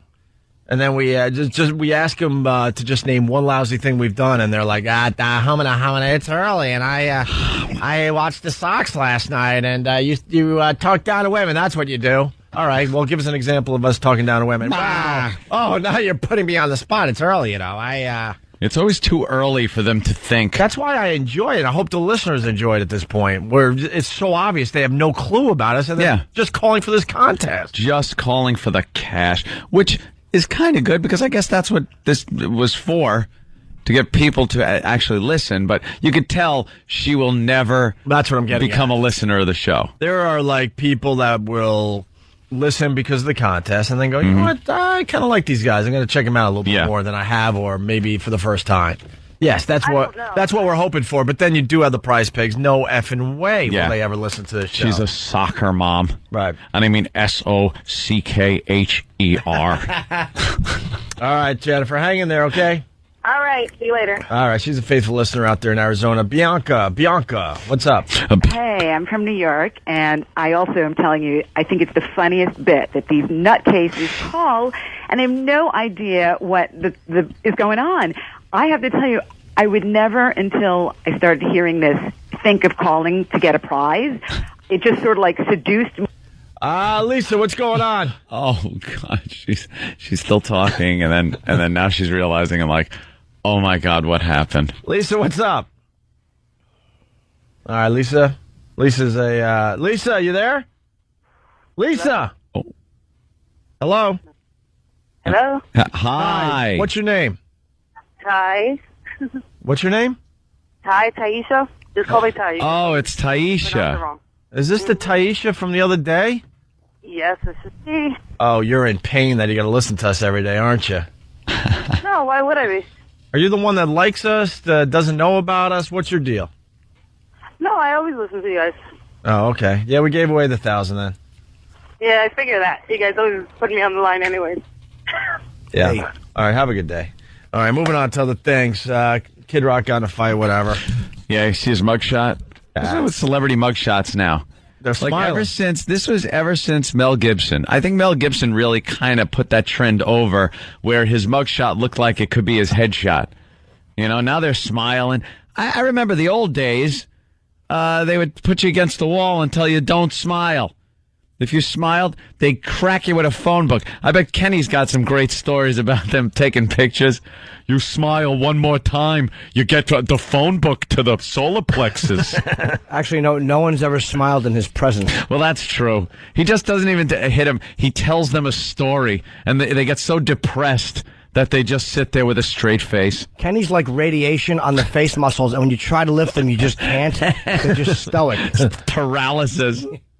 And look, Kid Rock's he's smiling. Hey, I'm arrested. Well, because these guys know that mugshots are really huge on the internet, and a lot of people are going to see them, so why not give it your best look there? You're going to really have smile or something different. You're going to see people bringing their hair and makeup people to their mugshots just so they could look really nice. Telling the cop, hold on a second. No, the light's hitting them weird. Lighting technicians should come in. Yeah. It was a fight in a Waffle House, and somebody recognized one of the women in the Kid Rock party. In his entourage. And then the entourage took exception to that? Yeah. And beat the guy up? I don't know. Something like that. Yeah, it has nothing to do. It sounds nothing like a complete white trash type of altercation at a Waffle House over a chick. You ever been to a Waffle House? They're terrific. Oh. They absolutely are terrific. Yeah, they do a good job. The ones around here are great. Oh, that's right. You got to drive friggin' 500 miles south to hit your first one. You've really never been to a Waffle House? I can't bring myself to go to Waffle Houses. I don't like Waffle Houses. I don't like International House of Pancakes. I don't like places that, for some reason... You never had a Rudy Tooty Fresh and Fruity? I've been to them. A Rudy Tooty Fresh and Fruity I've had the Great American Breakfast. They try to just, get to your patriotism with what you're eating. I know. The Great American Breakfast. Shut up. I'll have an all-American omelet, please. Yeah. Oh, good. I think I had an all-American omelet yesterday. It's funny you bring that up. Work at all-American burger. You bring up a good point. Leave that crap out of my food. It's like all the patriotism with it, because they're trying to just appeal to the Midwest, all for country kind of. I don't know. I don't like it because I want to open up a restaurant that my brother doesn't own. It would just be my place, and I want to have the tourist burger on the menu and see how many people would actually order them. Just buy an Al Qaeda burger. Yeah. just pack it full of salmonella or something. Just some. Don't even take that. Don't even explain what it is, but it is just some horrific thing where you just rub the meat on the floor in the kitchen before you cook it up. I don't like any of those places because all the forks and plates and the coffee cups, they all smell like old eggs. Like they can't quite wash everything well enough to where it doesn't still kind of stink. And I find myself like drinking something and not breathing through my nose as I'm drinking it or eating something, the same thing. You got to kind of hold your breath because it's this rotten, eggy smell all over everything. And the problem is that at Waffle House, I have eaten in them, but it's like, all right, we get it. Waffles. If you want a waffle, you order a waffle. You don't have to obsessively name the establishment after one breakfast food. It's Ted's Egg Emporium. No. How about that?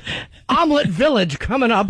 How about this? If I want a waffle, I'll get one. You don't need a Waffle House. Waffle House. International House of Pay. It's rather important for one piece of fatty carbohydrate crap. They're doing themselves a disservice because there's been a bunch of times I have driven by a Waffle House hungry, but I'm like, you know what? I'm not in the mood for waffles today. No, I don't want waffles. I don't think they're serve like anything else. Hey, come in. We have plenty of other stuff. All I see is waffle. It says Waffle House on the outside. I don't think you have anything Burger House besides waffles. Well, this is a very good question. We don't know how to do this, Todd. Todd, what's up, buddy? How you guys doing? Pretty good. Hi, all this talk of degrading women kind of makes me feel nostalgic. I was wondering if there's going to be another Fatty Pig Fatty.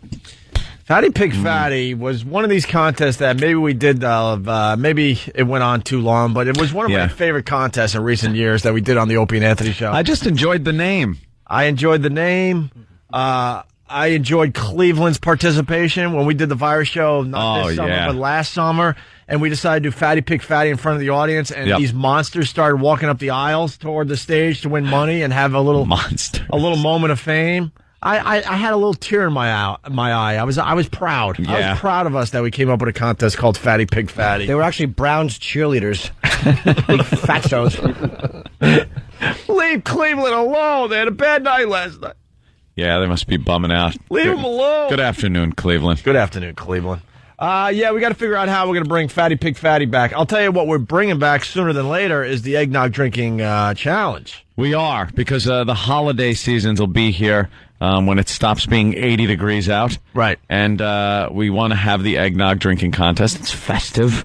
It has to do with the holidays. And I think we're going to take it to the public for the first time. That's nice. Whether we broadcast it or not, I think we have to do it in front of a live audience this year. They do miss out on the smell of the whole thing. Wow, boy, do they. Yeah, that's a part of the contest that only we get to really enjoy. Yeah. There's one of the Fatty Pig Fatty contestants from the Cleveland show. Dude, okay, here it is. The mic is blocking her face. So all I see is the picture and not face. I thought it was someone mooning. Oh, no. I swear to you, I thought that was an ass. It is her belly. Her belly. It's got an ass crack. Well, yeah, the belly's so big that, it's being split into two. There you go. Fatty Pig Fatty. We'll try to figure out how to bring that back there, Todd. All right, they're already dead inside. Oh, they're not dead just because they're fatties. We enjoy the fatties. They're already dead inside. The hell? All right. Eggnog drinking challenge on the way. Fatty Pig Fatty on the way. How about the nice ass contest we were talking about? What are we? Oh, the lawyers are just having fun with that, trying to figure out how to do it, I guess. I thought we were to star that by now. Yeah. What's the problem? We want photos of asses that are nice. We'll give you a prize. I mean, why can't we just do it? Great asses. Because you got to go through the lawyer filter, my friend. And that brings the funny level up, or the interest level up, or the Steve, people want to participate level. Where are we at with the ass contest? They want to do it. We're just ironing out some details. For how long? Trying to get it done as quickly as humanly possible. But I don't. Yeah, what is taking so long? As long as they're dressed in the same gear that people scale Everest in. Silly lawyer stuff, which will get ironed out. Lawyers. Oh, the lawyers just blow. They really are awful. They should all be in men's rooms, just drilling holes and peeking at each other. Peeking, tapping feet. Yeah. Whatever. You know how we feel about lawyers. We'll save it for another day. Bill Maher. I got some great audio of Bill Maher during one of his shows recently. He kicked someone out of his audience for yelling and screaming, but he did it himself. Bill Maher is one of these people. I'm sure you have these people in your lives. Mm-hmm. I just don't like the guy. I hate him. And he's not a likable guy. And I don't even know why. Because if someone would sit down and go, so why do you hate Bill Maher? There's not one reason.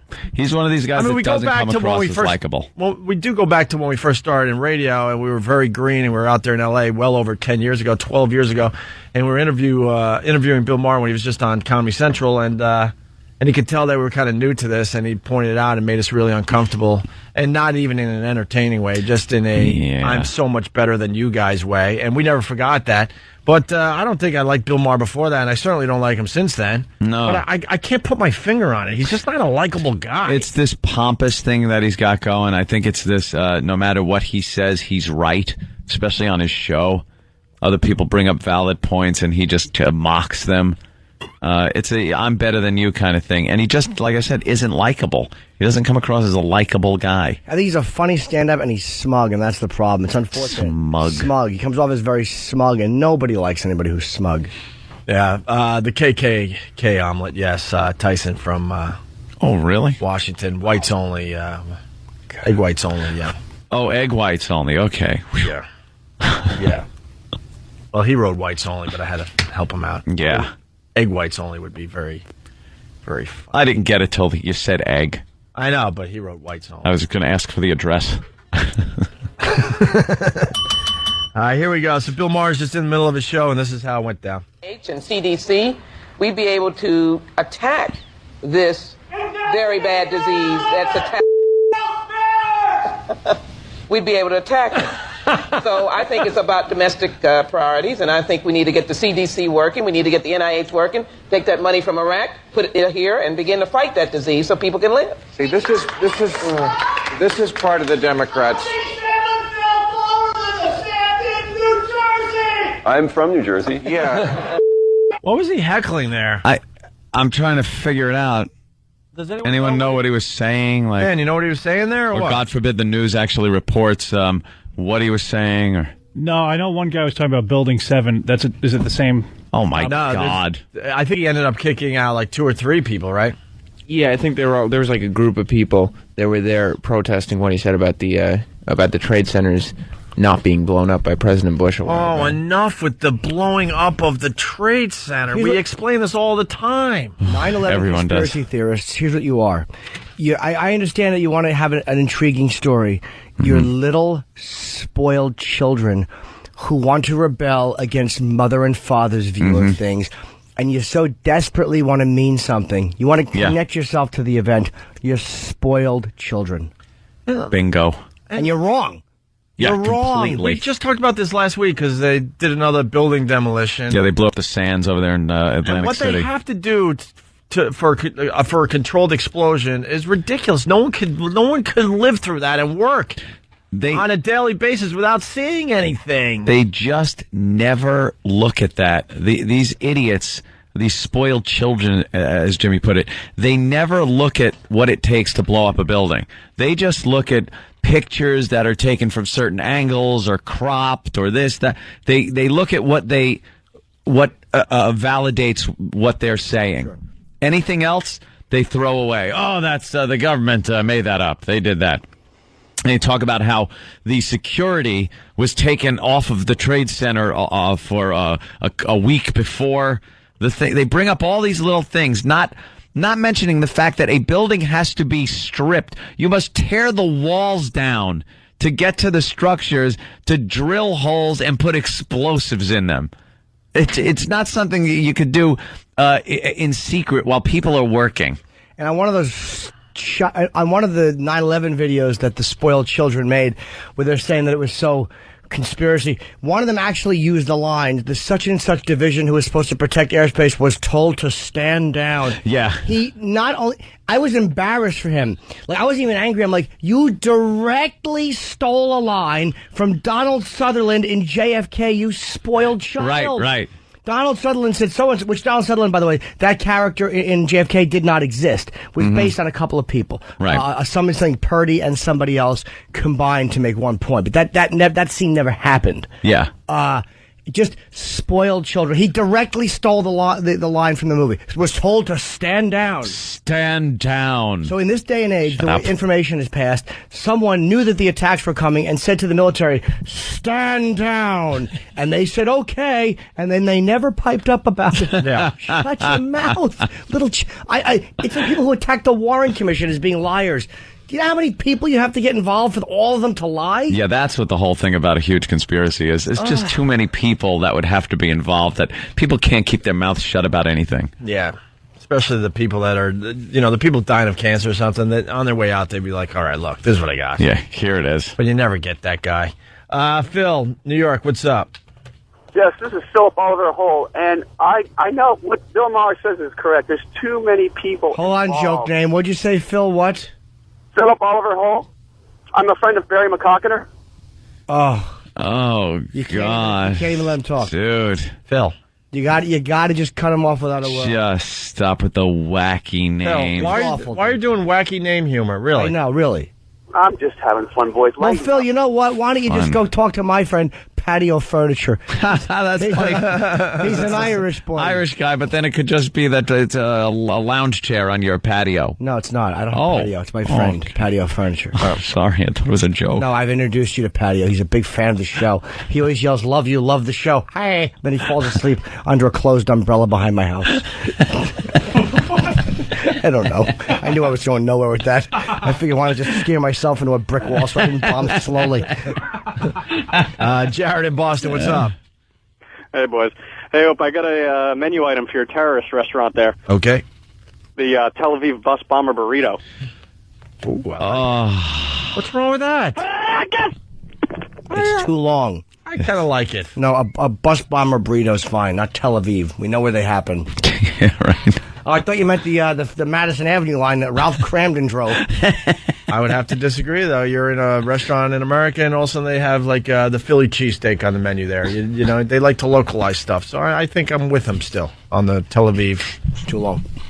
Bus bomb burrito. Oh, this was a controversial on line 6. It was a very controversial remark from Bill Maher.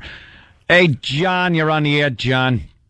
Hey, boys, love the show. Whack, whack, thanks.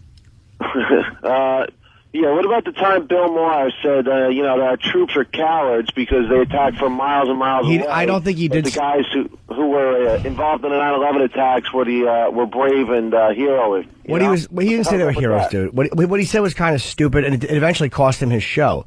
But I think he was just saying, in a way, I think he was just saying how the word, and again, I'm kind of shouldn't be speaking for him, but it sounded to me like he was just saying how we throw that word around, like, it's like, it's like you're talking to the guys cowards, they flew planes into buildings. It's like, as much as you hate their guts. Yeah. I always hate when they brand them as cowards.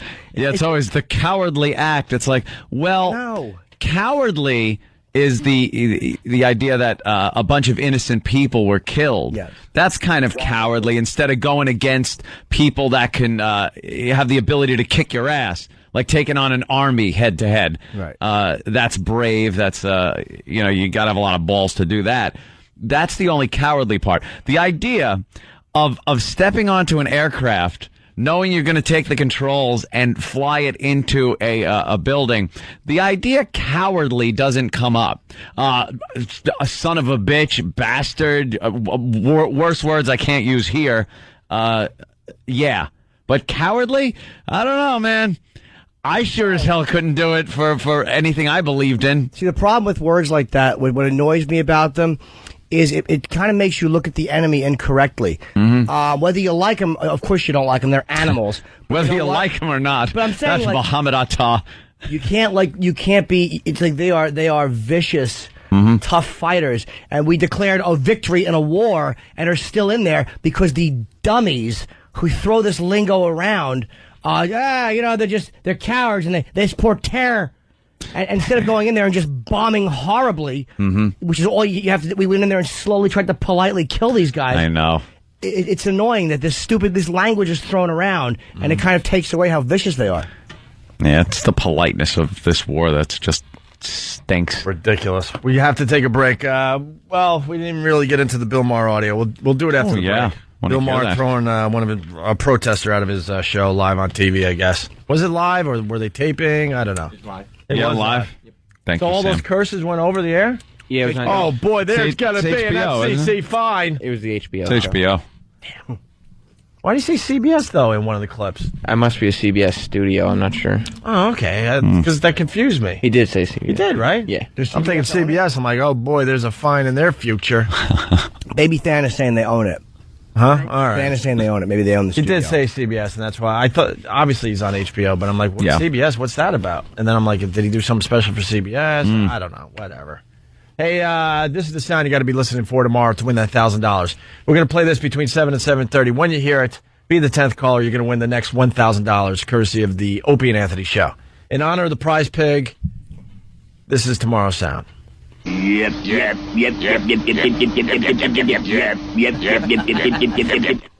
In honor of the prize pig.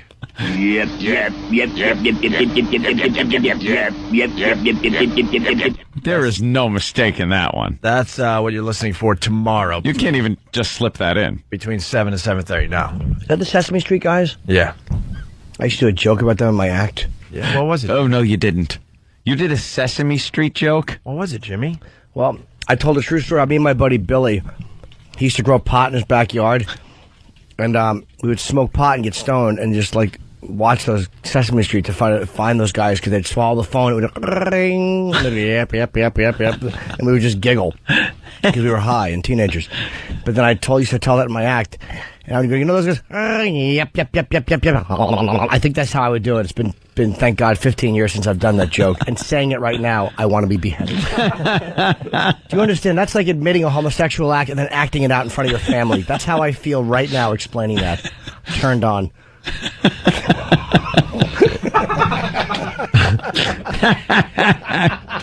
Let's go to Ken in Jersey. Ken, what's up? Trying to get to break here, but we got Ken from Jersey. What's up, Ken? Hello. Hello, Ken. What's up? Speak. You. Who's this? Who are you, and why are you calling? What's up? I was calling the Free Beer and Hot Wings show. For what reason? For I had a tip on Sounds of the Game. Okay. Sounds of the game? Yeah. All right, what is it? It was at the end of the first quarter of last night's game. No, we explained that already. No, we explained that. What were you listening to? Yeah, you dummy. We already did that. No, yeah, but you didn't play that one. Yes, we did. Yeah, we did. No, you didn't. Dude, we did play it. We What did you did. play? What did he say? Oh my God! Don't try to question us because you're stupid. Your answer is wrong. It's the sound of the game. We already did sound of the game, douche. I know. I was giving you a fucking tip on it, Jack. Why are you cursing on the radio? Hey. You can't curse on the radio. It isn't even free beer, is it? You're wrong. Why would... It's hot wings. I'm hot wings. That's free beer. What's Exactly. And I'm side of mayo. up? You're celery stick. Dope. Is this free beer and hot wings? What? No. Look, I know I got a stupid name, but my name is based on a nickname that I got when I was 12. I hate the name Opie at this point in my life, but I'm stuck with it. But to name your show Free Beer and Hot Wings? You know there was a big meeting. Look, what do guys like? He has to Let's walk just- around and go, "Hi, I'm Hot Wings." I'm free beer. Free beer is even worse. And I bet you he doesn't even give out free beer. No. Why would you call your radio show Free Beer and Hot Wings? Guys like it. What guy wouldn't like free beer? Exactly. You don't think much of your show or your material if you have to go by a wacky food product. Well, the real guy's show was taken away, actually, by somebody else. Because my favorite show growing up was always football games and rape. Wait, what was the one we came up with? Rape Kit and Crawl Space. Rape Kit and Crawl Space. That's how we defend against Free Beer and Hot Wings. Right. Rape Kit and Crawl Space with you. See, if you're going to go with some dumb thing, go all the way. Yeah. Hot Wings. Cares. Ugh.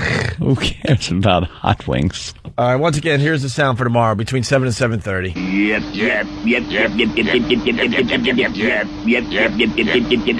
If you hear that tomorrow, and you're the 10th caller, you're going to win $1,000. More with Bill Maher after the break and some other things. It's Opie and Anthony. Let's go right to the phones on the Opie and Anthony show. We got Lisa. She wants in on the eggnog drinking contest. Lisa, what's up? Hi, guys. How are you? Good. Good. You think you could drink a lot of eggnog? Oh, yes, definitely. Are you a big woman?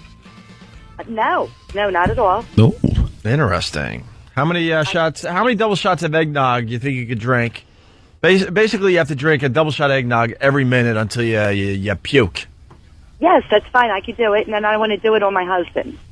Oh, really? You want to throw up on your husband? How many double shots of eggnog do you think you could hold in before you have to let it go? I don't know. Maybe about 10. 10? 10? Pat from Moonachie did 73 last year. Something like that. 72, 73? Ridiculous amount. 10? Well, I'll try to do more. How about you come in and try this out? I will, definitely. And then if you impress us, then maybe we'll throw you in the contest. Sounds good. Can you come in this week? This week? Probably, yes. All right, hold on the line. Maybe we'll have Lisa try out for the eggnog drinking contest, but 10 double shots, no one's going to listen to the radio for that. Who cares? You know, if you want to see how impressive this gets, check out Baby Bird on the internet, on all the video sites, if you haven't seen that video yet. That's how much eggnog we're looking for. That's a lot. You don't even realize you get so fixated on the fact that he's throwing up so much that you don't realize how much he had to drink to have it come out that fast and with that quantity. Just remember when you watch the Baby Bird once again today, that's all eggnog from the eggnog drinking challenge. Yeah. There was nothing else in his stomach that day. He was fasting. No. For the contest. And look at what ended up coming out of him. Just to the point Pat where a lot of Duffy. people think it's a fake video. Baby Bird, if you haven't checked it out yet. It's amazing. Go to break.com. Give those guys a little support today. All right, back to Bill Maher. So protester starts in and Maher interrupts his show. Let's try to get to the end of this clip. H and CDC, we'd be able to attack this very bad disease that's attacked. We'd be able to attack it. So I think it's about domestic priorities, and I think we need to get the CDC working. We need to get the NIH working. Take that money from Iraq, put it here, and begin to fight that disease so people can live. See, this is part of the Democrats. I'm from New Jersey. Yeah. Like I even... Boy, sometimes here at CBS, I wish the sound wasn't working. Jersey is going. I didn't even know what that was saying. So you got a protester in the audience there. Yeah. I have no idea what he said. No one has a transcript, really, right? Something that Mommy and Daddy probably wouldn't listen to, so now he has to come up and jump up and down and kick and scream somewhere else to get attention. Yeah. Notice me. I'm an overprivileged suburban boy. New Jersey, downstairs. Notice. And he's even whining when he's yelling. And please don't be confused. I don't like Bill Maher, but so far handling it perfectly. He's like, yeah, whatever, and continued on with his show. And then this is what happened. But you know, see, this is the problem sometimes with government. Hey, do we have some security in this building? Or do I have to come over and kick this guy down out of here? Did you get the out of my building? Hey, ouch. Jesus. So it makes it look like Bill Maher, personally, kicked the guy out of the audience. Yeah. As he goes to this guy that's protesting, there's already 3 or 4 really big guys around him. Oh, yeah. And then brave Bill Maher is now going to help and be the hero today. Wow, you hear what Bill Maher did? He really didn't do much, except leave his post and go into the audience. And he could headbutt him and kill him with that huge forehead. He was like the 4th or 5th guy in to kick out one protester. So, and then I guess there were more protesters in the audience. It continued. They won't chant Jerry for you, though? Is it that hard to throw somebody out of a building? Oh. I'll kick your ass out of here, too. What about what? What about Building 7, Bill? Oh, you mean the one that was hit by a huge piece of the World Trade Center and fell down? That one. Dummies. All of a sudden, dummies. All these idiots are metal engineering experts. Yeah. They know. Buildings never fallen down. Well, a couple of jet planes have never hit them either. So amazing. Throw everything else you knew out the window. Just what they reach for, and yeah. They'd rather it be some big government conspiracy. That way they could fight the man than it just being what it was. They don't like the idea that we get. It makes them feel safer in a way that the government had something to do with it because that's a controllable, tangible thing. Yep. The idea that we really did just get our asses kicked and we weren't looking is a really weird, helpless feeling. Yeah. And well, it's a very, very small percentage that believe this crap. They're just childlike, and they're just dummy. They're phonies. And when they talk to you, it's like, no, look, I've seen the picture that you're showing me. You're showing me a cropped picture or a picture that when they showed the other side of it, you could see that there are aircraft parts there. Because they always want to say, there was no sign of any airplane at the Pentagon. And then they show like a landing gear somewhere. It's like, well, what the hell was that? What were they saving that for? What was that? Someone's paperweight over at the Pentagon? Bunch of jackasses. Stop it. Then you got whiny. Another one that piped in. I think there was a total of 3. I was only allowed 2 guests, so things should be okay after that. No, it's great. Anyway. You have good friends. That one's not mine.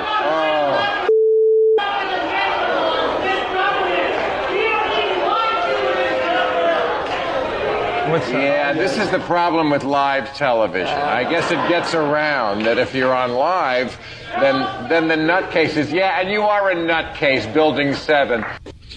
Exactly. You know, they're just douches. The more I read about the Kennedy assassination, which is what I hate to say it, but I'm turning around against the conspiracies. You just think it was Lee Harvey Oswald and with a lucky few shots. Yeah, I mean, I don't know. I'm not convinced of that yet, but I'm so much more convinced of it than I've ever been.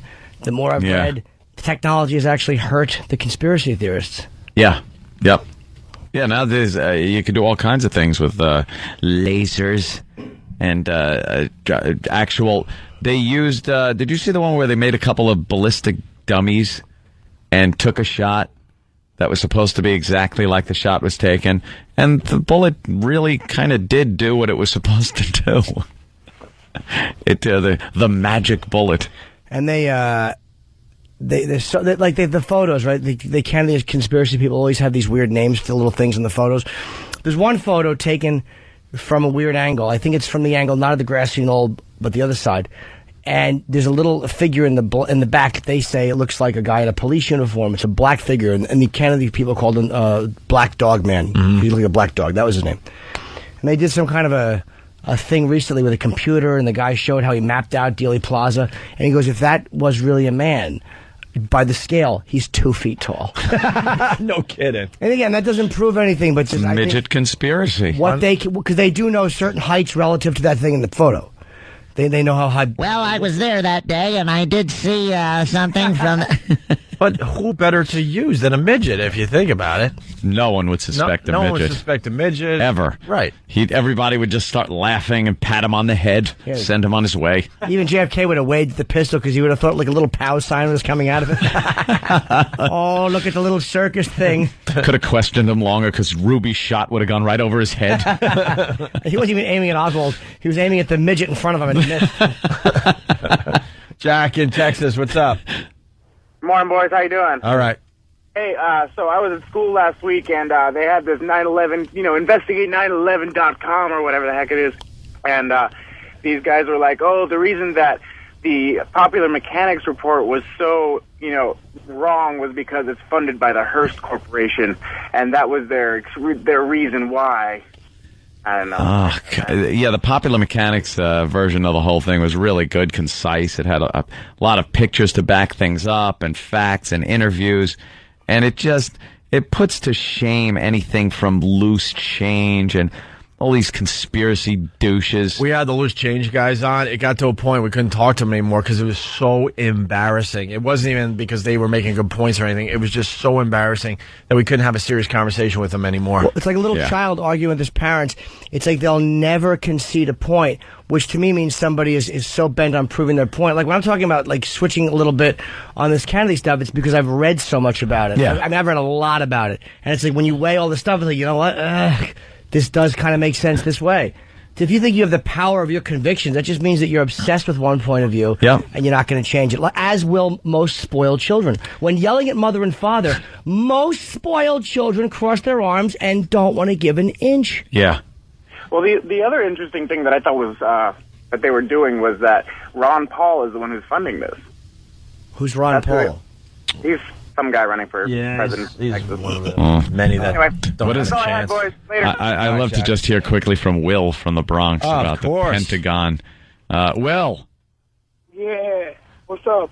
All right. Why don't you think the Pentagon was hit by a plane? Nah, I don't think. I know you guys are gonna trash me about it, but this is what I believe. I'm not trying to change your minds, but all right. I don't think I got hit by a plane because they didn't find the engine. They could have identified blood, but they can't find two engines. You know what I'm saying? No, but they did find engine parts. There's pictures from the Pentagon with turbine rotors.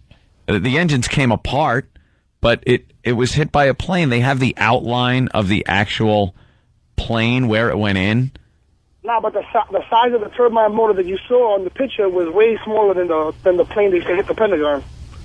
Oh, it was from the turbine unit they used to power the plane when it's still sitting on the runway. Can I ask a question, an honest question to Will? Maybe you believe that, but if the conspiracy was this well thought out and this brilliant, and this with video cameras and all that stuff, why would they bring the wrong turbine engine to leave there? Do you understand? If they thought all of this stuff out and they somehow hid all these passengers, why would they make such a basic error as to not have the right size engine on the plane that was supposed to be found? Knowing the NTSB was going to investigate. It was the right size engine. But I'm just asking him from his point of view. How would that happen, dude? Well, I don't know. Maybe I'm wrong. Well, what about landing gear? They found landing gear. Let me go real simple, Will. Where did that plane go? I have no clue. I don't read up on that. Now, since you don't have a clue about so much, wouldn't the obvious answer make a lot more sense than this ridiculous conspiracy theory? Nah, to tell you the truth, the obvious answer would be the spoiled children thing. I mean, look at Charlie Sheen. No, I'd rather not. Hold on. All right, thanks, Will. We got Vinny in Jersey. Vinny, go ahead. It's an instinct to not trust the government. I understand that. Vinny? Yeah. Go ahead. You're on the air. Hey, guys. Hey. There was no way that a plane could hit into the Pentagon. There was a 700-foot overpass in a way. Dude, the guy didn't know what he was doing flying that plane. He threaded a needle and actually hit the building, I think a lot more by luck than by the skill of his flying. By luck, the guy couldn't fly a plane. The guy, believe me, it's not that hard. He hit two lamp posts and a fence, which is documented that they were damaged. They hit the building on a bias. It was sort of on an angle. So the outline, people expect this outline to look like a Fred character. Flintstone running through the wall. More research on that. Hold on, Benny, hold on. One thing at a time. Yeah, it hit on an angle. So it's not going to be this perfect silhouette of an airplane. 40 feet from the ground. Vinny, let me ask you a question again, according to your argument. If what you're saying is correct, and I had questions about it too, man, I really did. But why, if it's such an obvious and ridiculous impossibility, and you have to be the brilliant men that would have set this conspiracy up, why would they... Dude, one thing at a time. Why would these brilliant men have made such basic, idiotic errors in this conspiracy? You guys need to do more research. You see what I'm saying? I'm asking you a very basic question. Why would they set if the whole thing was a fix? Why wouldn't they have drove it head down into the Pentagon where it never would have been questioned how it came in? Well, what do you think? Coming in from an angle. Dude, you're not answering my question. People end up laughing when they feel uncomfortable with their side of an argument. So Vinny, glib. instead of laughing, what do you think happened to the Pentagon? What do I think happened? Yeah. In the Pentagon, there was a nuclear explosion that happened in the middle of it. Oh, you sweet. A nuclear explosion? He's kidding. All right, of course you are. Government. All right, Vinny, I know. Frunkus. You had to go for a joke because you got uncomfortable. And a frunkus. All right, goodbye. To you too, sir. Goodbye. I hope he was kidding. Really? Dumb. More from Bill Maher, 2 more clips. So then I guess he kicked out the third protester.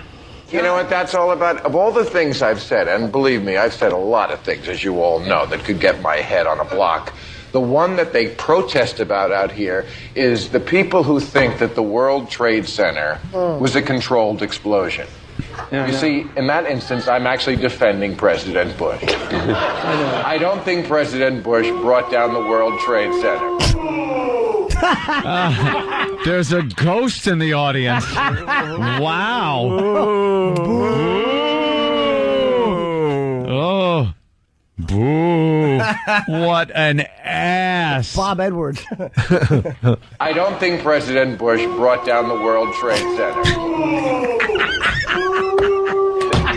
And cows disagree with me. Oh, You went with an owl? That's a ghost. What an ass. We got some what about? Chris on Long Island. Yes, Chris. What about what?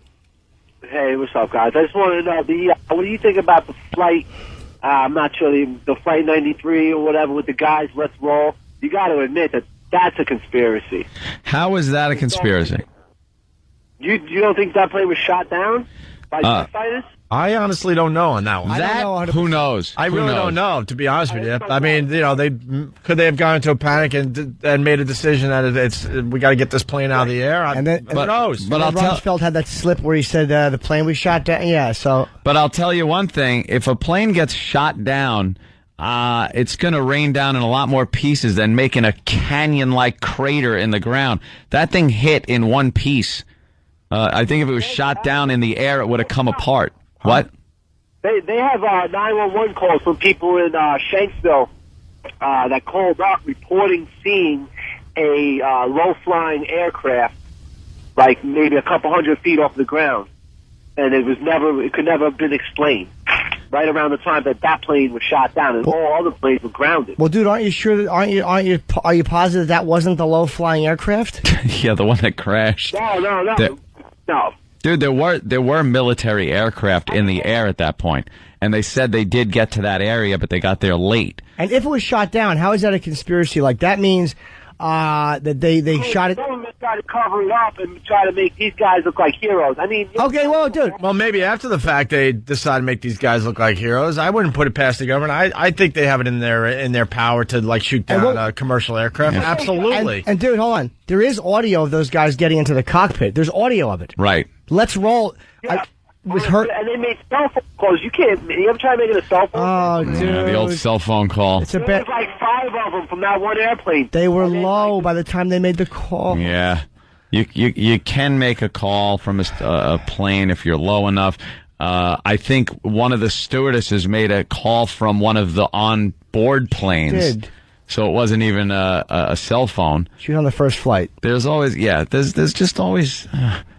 There's easier answers. That the government blew up the World Trade Center, but there's a lot of things that they lied about. Like they found one of the terrorist passports a couple blocks away from the World Trade Center, and that's how they knew who one of the terrorists was. But that's a piece of paper, and the black box was completely destroyed. How did they find somebody's passport? Well, something could have blown up, even though you're probably right. Wait, where are you calling from, Chris? Weren't you around when that all happened? You see all the paper that was just flying all over the place? Yeah. Yeah, but the passport from the terrorist that was actually in the airplane? It could happen. It could happen. You see the stuff that ended up flying around? I mean, that stuff was floating around for days. I'll tell you one thing. It's more likely that they find a passport from a terrorist than any of this conspiracy stuff is. Why are you so quick to go, and they found a passport? Oh, that couldn't happen. But a cruise missile could be fired with no one knowing and have it hit the... he's willing to throw out that ridiculous theory that a passport could be found in some wreckage, but you're willing to accept this drivel about a huge conspiracy. And this is the beautiful thing. Let me ask you a conspiracy question, honestly. If they wanted to blow up the World Trade Center, and they knew they could do it, and they pulled off... I'm not that they did it. I'm not saying... Okay, let's just say for the sake of argument they wanted to, and they were going to hide all these people on these planes. Why wouldn't they just do it simple and somehow bypass security and bring in trucks full of massive explosions and properly blow up those buildings from the ground. See, in 93, they wanted to knock out a support column and tip one building into the other. So if this government is this brilliant that they can fake these planes and the dude, but they probably could have prevented it. Dude, why then? The economy boost. Oh, stop it. The dollar's at a low. What are you talking? Dude, the dollar's, we're equal with Canada. There's no economy dollars boost. at a low. Oil's almost $90 a barrel. It's the highest it's ever been, I think, or close to it. And who's getting money from it? Not us. Exactly. What do you think? It's friggin' 1930, and the United States is pumping out oil out of Texas. It's the Saudis and the Middle Eastern countries that are making all the money. It's OPEC, Venezuela. They're all making the money, not us. So, dude, why you didn't answer my question? Is he still there? Yeah. Well, I just simple one thing is that why would the government or whoever did it go through all of that trouble with all of the things that could have gone wrong? I'm not even saying that they blew up the towers. But you're saying that it's a conspiracy for the other. What do you? There's a lot of iffy things about it. I'll tell you that. A lot of iffy things. Yeah, there's a few questions I had, like there will be with anything, any case. But why wouldn't they just, for any conspiracy person, bring in truckloads of explosives? This way you don't have to gut the building. You don't have to plant. Apparently they planted explosives on every floor. Right. Why not just bring in giant truckloads, and then you're controlling a few security people and a few security cameras instead of 4 different aircraft? Yeah. It's monumentally idiotic what they're saying.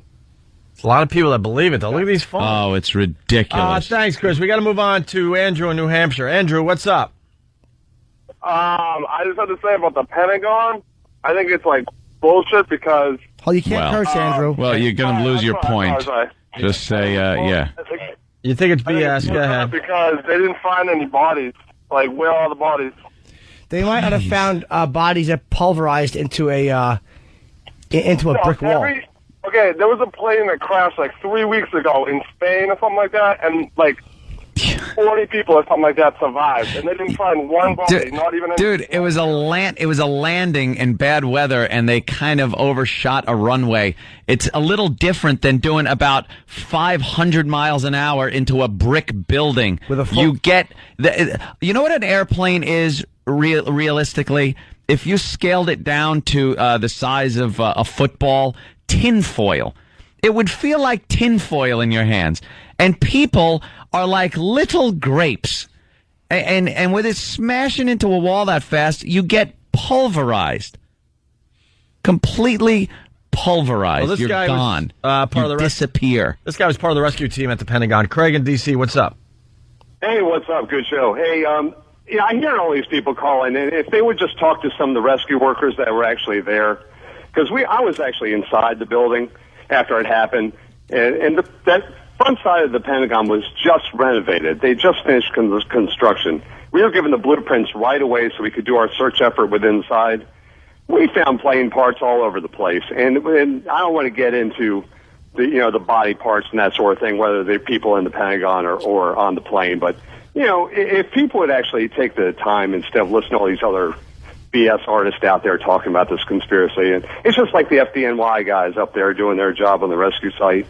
Down here at Pentagon, we were inside as well, and we saw the plane parts, the same rim that matches the type of plane. I mean, it matches all up. I mean, that's crazy. Yeah, they've had the landing gear hub that matched the plane that crashed into the building. And you saw body parts, but then, of course, the argument is they're bodies of people that got killed inside the building when the explosion happened, whatever it was caused by. I just don't. But you saw body parts, right, sir? There were body parts inside because the Pentagon has the rings. There were a little bit of body parts where the plane and all the stuff finally stopped. And the front of it was redone to resist like car bombs, that sort of thing in the future. So a lot of the blast windows, people are saying, well, why didn't the windows break? Well, a lot of it was just put in there brand new to resist car bombs, that sort of thing. And all the fuel going down the hallways and frying, a lot of the workers there, It's just a shame. And then people just sit there and want to say the government went through this whole thing. Yeah. And as you pull up, you can see the path of the plane taking all the light poles, and the FBI, they were walking through, picking up all the parts off the grass so we could set up our tents and do all of our work. So, I mean, this is just crazy. But for them to have pulled off the Pentagon, like, why would they fake that if it's obviously such a questionable move? There's so many easier ways to do it. Like, if they just would have tipped the plane differently and smashed into the top of the Pentagon, which would have been a better strategical move, why not just do that? And this way, nobody questions it. It's silly.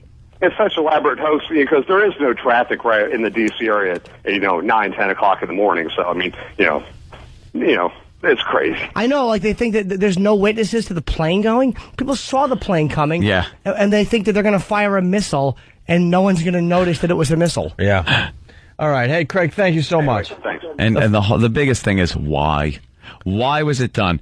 Oh, to get into a war with Iraq. Well, we already had reason to go to war with Iraq. There was a reason already. To send people into Afghanistan. There was a reason for that, too. Osama bin Laden was already, number one on the list because of things like the coal and embassy bombings. We didn't need this monumental reason to get into a war. Why? Why was it done? And people don't want the war. It's like, that's the funny thing. Is that even when by the time the U.S. went into Iraq, people were annoyed the U.S. was going into Afghanistan. Yeah. Who was hosting bin Laden. By the time the U.S. went into Iraq, most of the country was against it anyway. Yeah. Where a lot of the country was. So it's like, what was the point? To get us into a war that the people didn't want anyway? I'll give you that was a big BS story. Yeah, of course. The whole thing terrible. that little tap dance show that Colin Powell put on at the UN. That was a bunch of crap. He never recovered from that, it seems. No, he's done. Yeah. Hey, we got to get this last clip in before the break, so then the Bill Maher thing ends with this. I have some good news to report. One of our generals this week said that we have now eliminated Al-Qaeda in Iraq, who, by the way, by the name now, AQI. I love it. That's cool. Yeah. It's great. It's like KFC, AQI. We don't make the bombs that kill the troops. We make the hate that makes the bombs.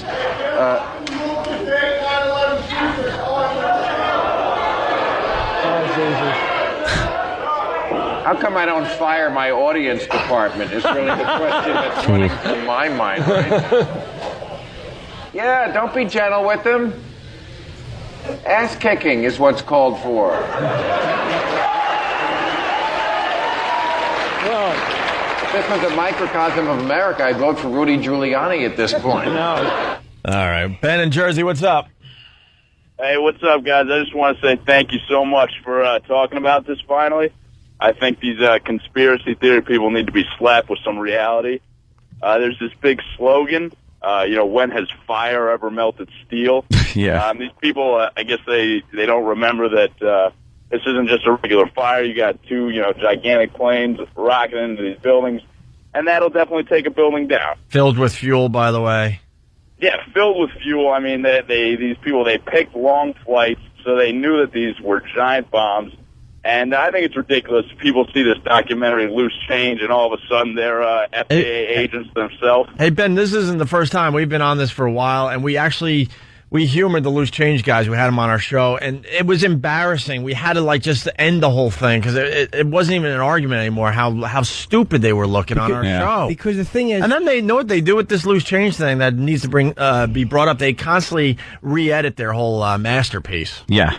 Every time you do go over there, it's a whole different version that kind of leaves out things that have been proven wrong. And yeah, that's what they do. They change it. Well, they're on to us on this, and we didn't have enough research on this, so we got to get this out of the Loose Change thing. Yeah, and it's such a low budget show, I guess, that they couldn't even get a real voiceover talent to narrate. It sounds like what? No, it sounds like the whiny idiot he is. No, for some reason, though, this thing got legs. I don't know. There's a lot of people that... The internet. I understand. There's more people on the lines here that think, that's... Having questions is one thing. We took down the towers ourselves. But nobody is able to just give me any type of an answer that I think is just not stupid. I'm willing to listen. I ask questions. I'm the one that raised this. We were talking about the Loose Change guys. I was asking questions on the show. Anthony was saying, technically what was probably happening. and we finally brought the guys on. We do have to take a quick break here, and then we'll continue and end this side of the show next, okay? Right. And in case you missed it, we'll play the sound you're listening for tomorrow's $1,000 one more time before we get out of here. It's Opie and Anthony.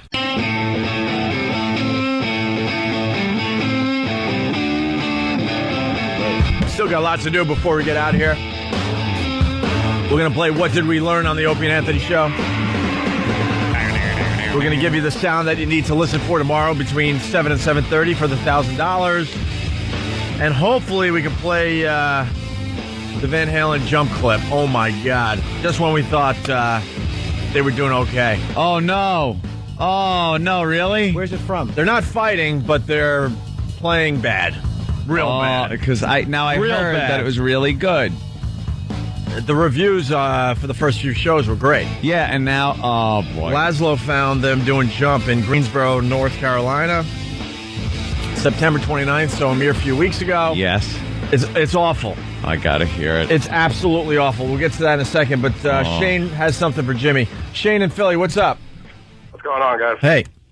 Hello, Hey, listen, Shane. I was listening to everything earlier, and you guys are putting up some really good points, but the callers that you had in discussing about the conspiracy, they knew nothing, so they were a bad argument against it all. Okay. Like, Jimmy, you said you wanted to ask some questions to get some good answers, so... No. Questions like... I've asked questions over time. I'm just saying a basic question, like, why would they make such basic errors that the conspiracy theorists claim that they make? Like wrong engine parts and these impossible flights and cell phone calls. It's like, if they're brilliant enough to sneak explosives in and to set everything up, why would they make such basic errors? Well, you got to look at it the other way. If it was so basic, don't you think people would have picked up on it? Don't you think security in the World Trade Center would have seen a van full of explosives, like a white van or whatever, in the basement? Don't you think they would have picked up on that? Well, I'm saying a little bit more. Well, don't you think they would have seen people loading explosives in to take down the World Trade Center?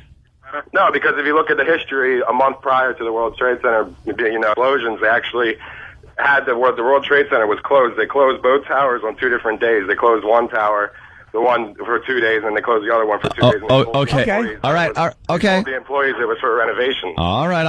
I'll buy that. But do you understand how long it takes to take a regular building and prep it and get it ready for a controlled demolition? I do, yeah. It requires a couple of key things. It requires explosives. No. Time. I'm talking time-wise. Do you know it takes a little longer than 2 days?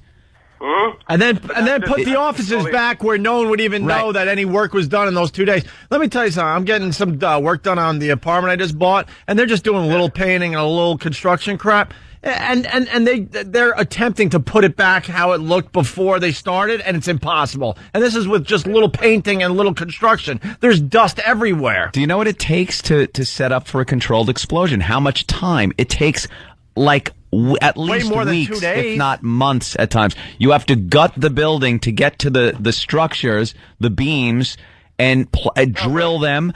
Sometimes they and for iron buildings, you have to use special cutting explosives.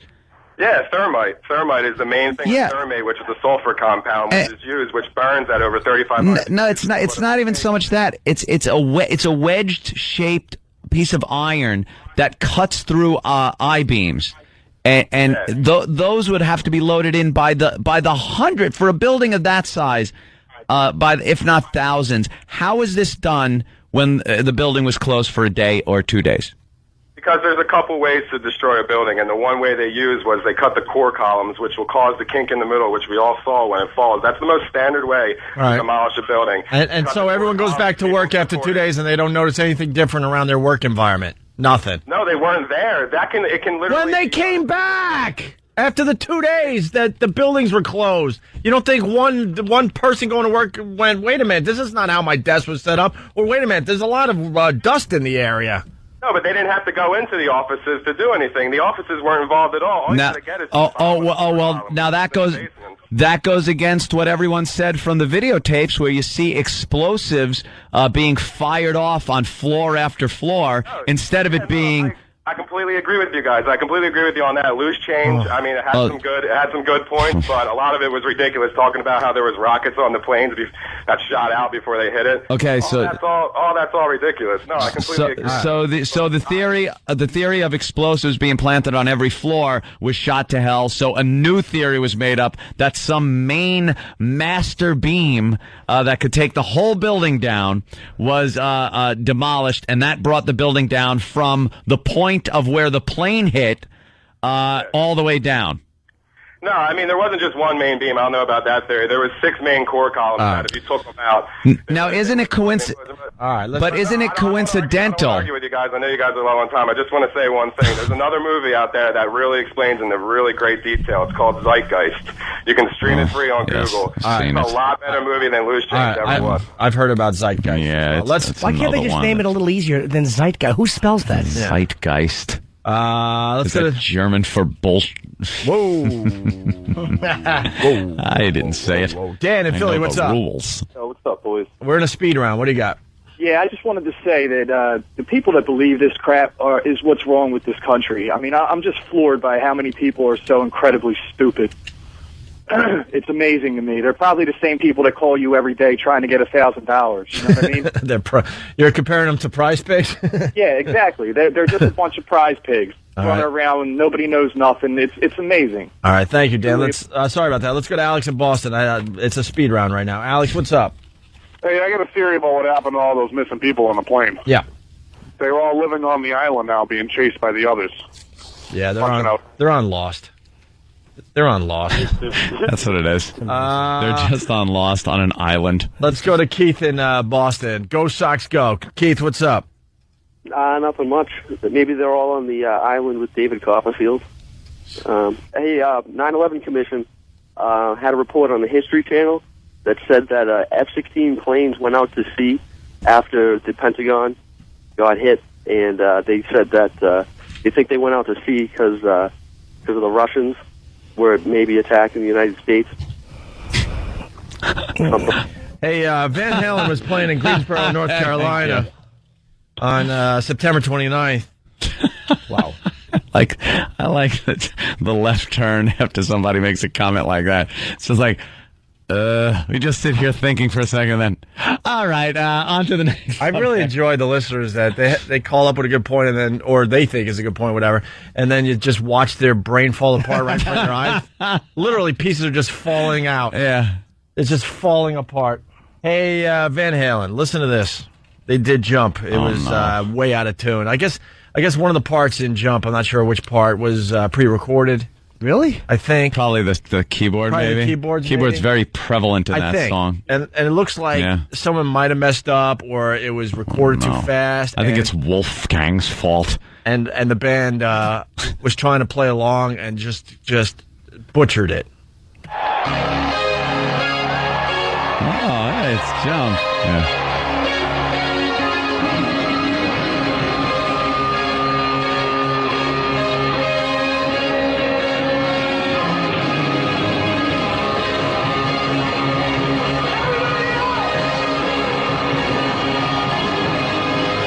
This is just noise. This is if like a junior high, like a bunch of junior high school kids got together and they want to start a band. This would be their first attempt to jump.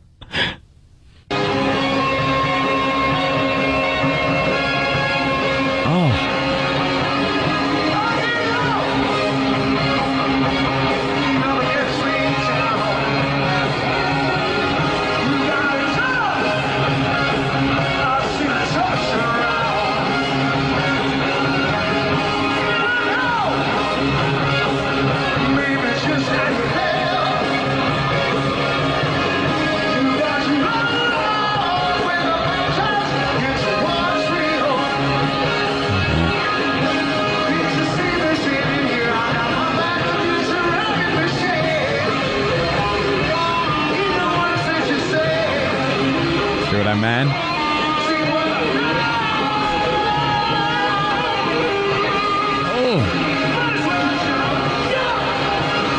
It is all over the place. Wow. Stephen S. from Bay Shore, I read that they had pre-programmed the keyboard and played at the wrong speed. Oh. Here's a little more. Are they using a Victrola?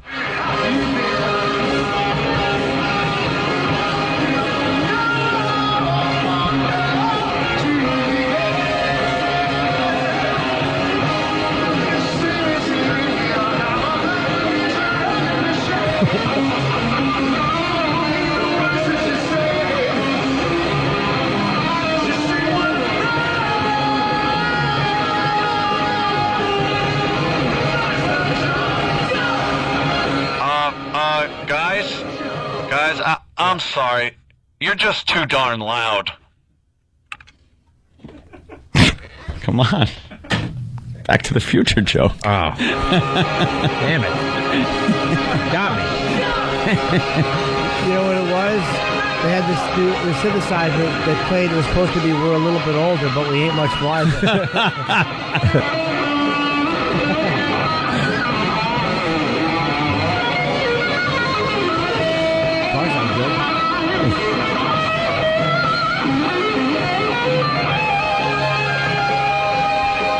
Sounds like someone points at Eddie and went, just save this song, please. Oh. Sounds great.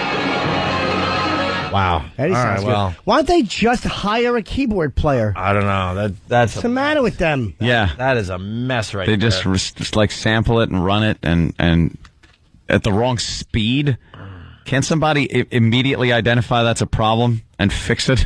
Kevin in New Rochelle. Kevin, what's up? Yeah, I got a word we learned. Yeah. Apparently, Opie and Anthony talked down to women in a unmemorable, non-specific way. Thank you, sir. And in honor of the prize pig, this is Tomorrow's Sound you got to be listening for between 7 and 7:30.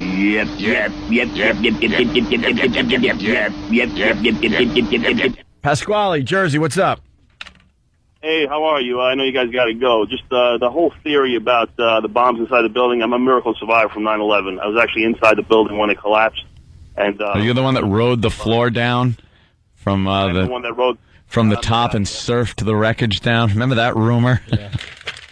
Yep, that's me. I surfed it down. Wait, you were in the building when it started collapsing? I was in the building when the building collapsed. Yep. And where were you? Any explosives. Huh? I was on the 22nd floor when the building started to collapse. Well, how'd you get out? Everybody always says that, and they never listen. I didn't get out. When the building collapsed, I was on the 22nd floor, and I fell about 18 floors, and I landed on top of what would be the fourth level of the building after it all collapsed because the pile of wreckage was that high. Were you in a stairwell? I was in a stairwell, yeah, stairway B. Wow. So I kind of have a unique perspective on this, and I was in a 93 bombing when the bomb went off. I was on the 43rd floor. I know exactly what an explosion sounds like and feels like, and when I was inside that building, I'm listening to all these BS guys talking here, and it's total garbage. There was no explosives inside the building, and I just started crumbling from the top, and I dove into a corner and just prayed that I'd have a quick death. Did you see the? You're claiming you fell 18 floors though, huh? 18 stories and lived? I'm the guy that fell 18 floors and lived and had 80-something plus floors basically fall directly on top of me straight down and somehow passed me by. I ended up on a pile of rubble, and I was knocked unconscious when I finally landed and woke up about maybe 3 hours later and was rescued from a bunch of awesome guys over at Rescue 5 in Staten Island. So you basically kind of just like bumped down almost, like you stayed pretty much on whatever you were on. It was just like it just went down. You didn't actually plunge 18 floors. I mean, you were on something that was falling. No, I was free falling. I remember most of it. How do you fall 18 floors and hit like cement? And not Steve from Bayshore said he apparently landed in the marshmallow storage room. How do you fall onto concrete and not die? I'm a tough guy. No, seriously, it's a miracle. I can't explain it myself. The only thing I could possibly say is that when I dove into a corner of the building, it was by a 12-inch standpipe, and maybe that sheltered my fall all the way down. But I was free falling most of the way. All right. Ah, man, we would love to talk to you more, but I wasn't there.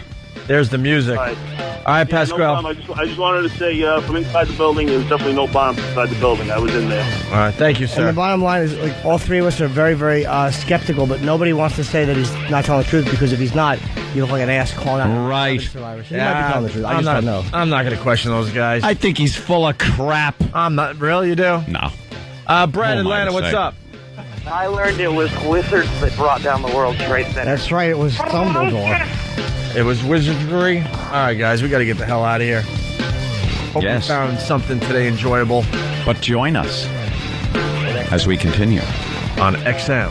Right. Satellite Radio.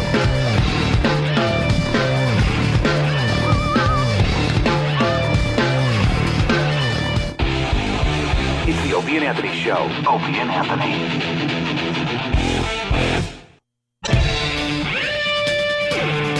That's all right, though. Yes, the old sound. It's Opie and Anthony and Louis C.K. There it is. Stopping by to say hi. And Jimmy. Hello. Of course, Jimmy. Of course, Jimmy. A lot of times if people hear a comedian's in right off the bat, they think, where did little Jimmy go? Depending on what message board, they're either where is he or thank God. Thank God. Because, Jimmy sucks, and Anthony sucks, and Opie sucks, and the show sucks. Gives it a fresher feel. It doesn't. All he does is this. Just put all blank does is blank. Great. Now fill in the Anthony. Why'd you do that? Why? And I know because I still listen every day. Yeah, I know every single thing that was done. You just gave him a bit. Really? Yeah. I didn't want to because I know that they do that. All blank does is Believe me, I've read them all. Yeah, it was a fan site, remember? They don't understand that concept that no matter what you do creatively, every once in a while you just got to regroup and quote reset and get back to basics, and they don't get that. No, they got to get some new bouncy titty avatars. Yeah, I love the bouncy titty avatar. Yeah. Hey, Louis, you ran into Anthony at the Borgata? I did. I was at the Borgata playing. I want to hear your side of this because Anthony said his side. You scared me. At first, Louis scared me at first because he was standing too close to me, guy. Yeah. But I was sitting and he was standing, so I had no idea it was Louis. I had found out he was going to be there, but I was getting there too late to actually see the show. Yeah. Here's what happened. I did a show at the Music Box at the Borgata, and then I, gambled stupidly for several hours. What's your poison? I like blackjack, but I also like poker. I played some poker and stuff, and it's just stupid. I can't be bothered with poker. It takes way too long to possibly win a couple $100. Yeah, but yeah. And some people are annoying. I got in a little shitty battle with a guy, like a verbal shitty thing with a dude at the poker table. Why?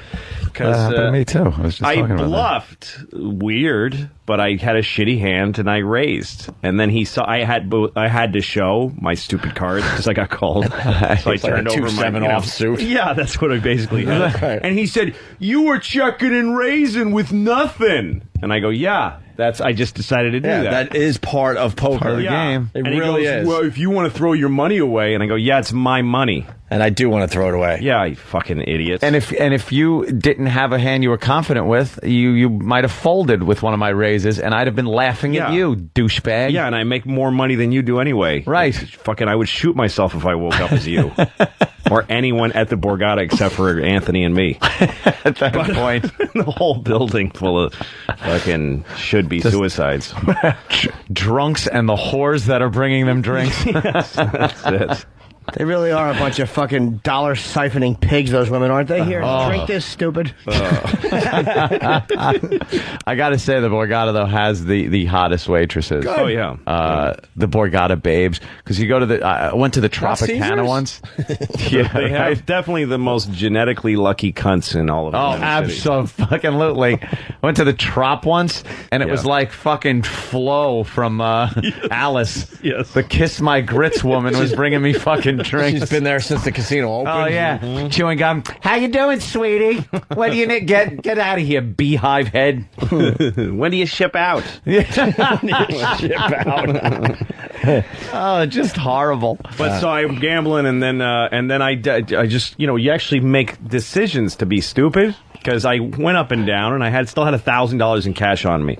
I was probably about even for the night, and then I decided, I'm exhausted. You know what? I'm just going to put $500 on a blackjack table and go to bed. Like, I wanted to lose quickly so I could go to bed sooner. You nailed it, man. We explained that on a past show in Vegas. Like, I had just a couple $100. I'm like, I want to win this fast to lose this fast because I want to go to bed. I want to go to sleep. Why couldn't you just take the chips and leave and then maybe play them tomorrow? Exactly. The same mentality went through. And then I won a couple hands and I was getting mad. Like, no, I just want to lose this so I can go to bed. Exactly. But anyway, Or sorry. I could have taken that 500 and gone to the gift shop and bought something. Buy something for $500. stupid, and it's worth more than getting a music box Your and then head- like broken it, thrown out the window. That would have been more. Your head more gets fucked up when you're in the Yes. casinos because with this $200, won a couple hands, now it's going up, and I'm like, now it's gonna take longer to lose this, and I just want to go to bed.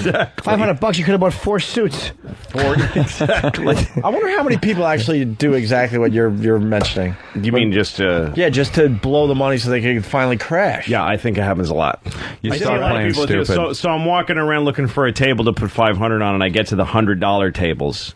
And then I see Anthony, and I see him like 3/4 view from behind, and I go, "Oh, that's Anthony," and he's just staring at his chips and cards. And I debated not going up to him because you don't want to be the cooler. Well, no, because when you see somebody in their bad element, like I saw this story on his face that he told me, didn't need to tell me, that he was in Manhattan. He had no reason to be there. He's in Manhattan, and he just went, "Fuck it, I'm going to go down to Atlantic City and just make myself feel bad." And it's kind of like for me when I would go to Times Square back before there was the internet and you had to go out and get porn. You had to go make a fucking errand of getting disgusting porn. I'm running an errand. Yeah. So I'd go to Times Square where the most disgusting porn is, and I'd get all kinds of awful things that I'm ashamed of. And then I'm walking with them under my arm, and I run into somebody, and I'm like, "Hey, yeah, don't even look at my face right now. I'm a werewolf. Please don't talk to me." So that's what I felt like. I'm seeing him in a bad state, and I stood behind him just waiting for him to notice me. And then he looked up and he went like, "Oh, hey, I heard you were here, but I didn't. Please just let me lose my money." I was just losing it.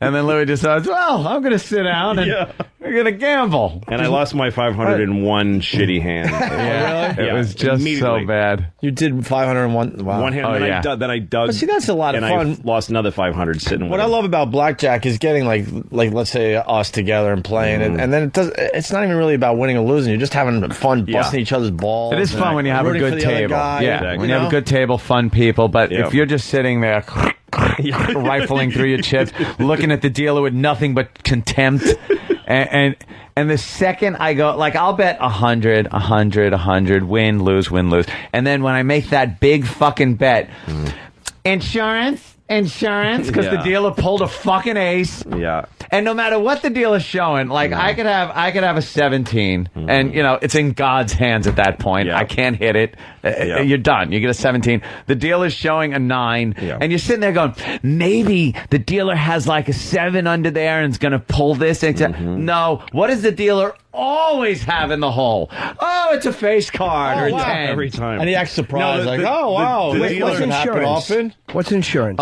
You get to put some money up on the insurance little place on the table, and if the dealer does have blackjack, you win that bet.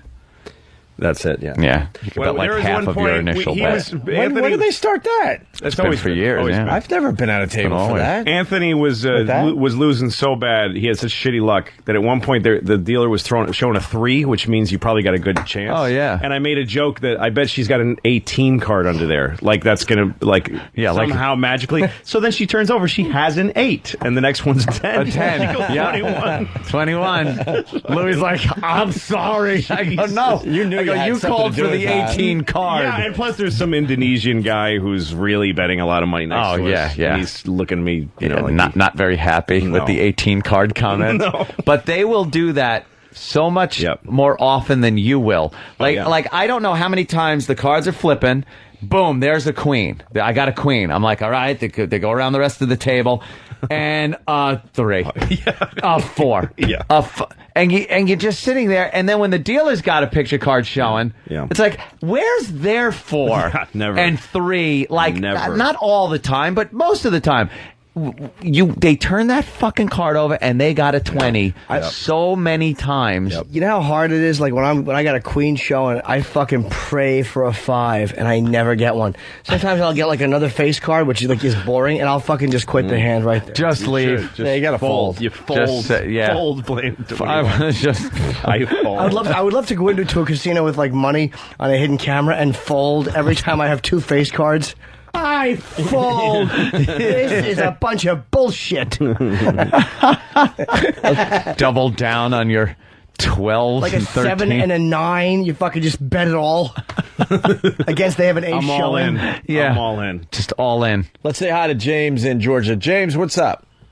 Hey, how's it going? Love your show. Thank you. Hey, my mom was a blackjack dealer on a riverboat in the Mississippi River. Yes.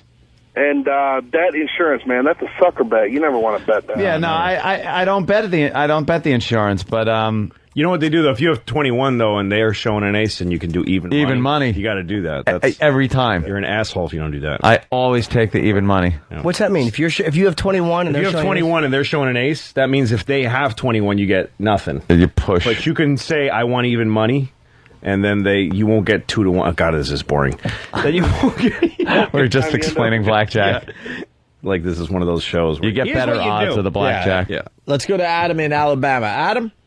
Hey, what's up, guys? I Hey. love the show. Just wanted to say, hey, yeah, y'all just commented on what I was going to say. On the insurance, you don't win the money. Insurance. You just get to keep your bet. You lose what you put up for insurance. The dealer will take that away like a bitch. Oh, but you keep your bet. So you might lose 100 or whatever, but you keep your bet. Yeah. Right. Whatever you put, half your bet is the insurance, and then when you lose that, if he does have blackjack, if he doesn't, well, you keep your bet up, but you lose your insurance money. All right, so it's basically just an additional gamble.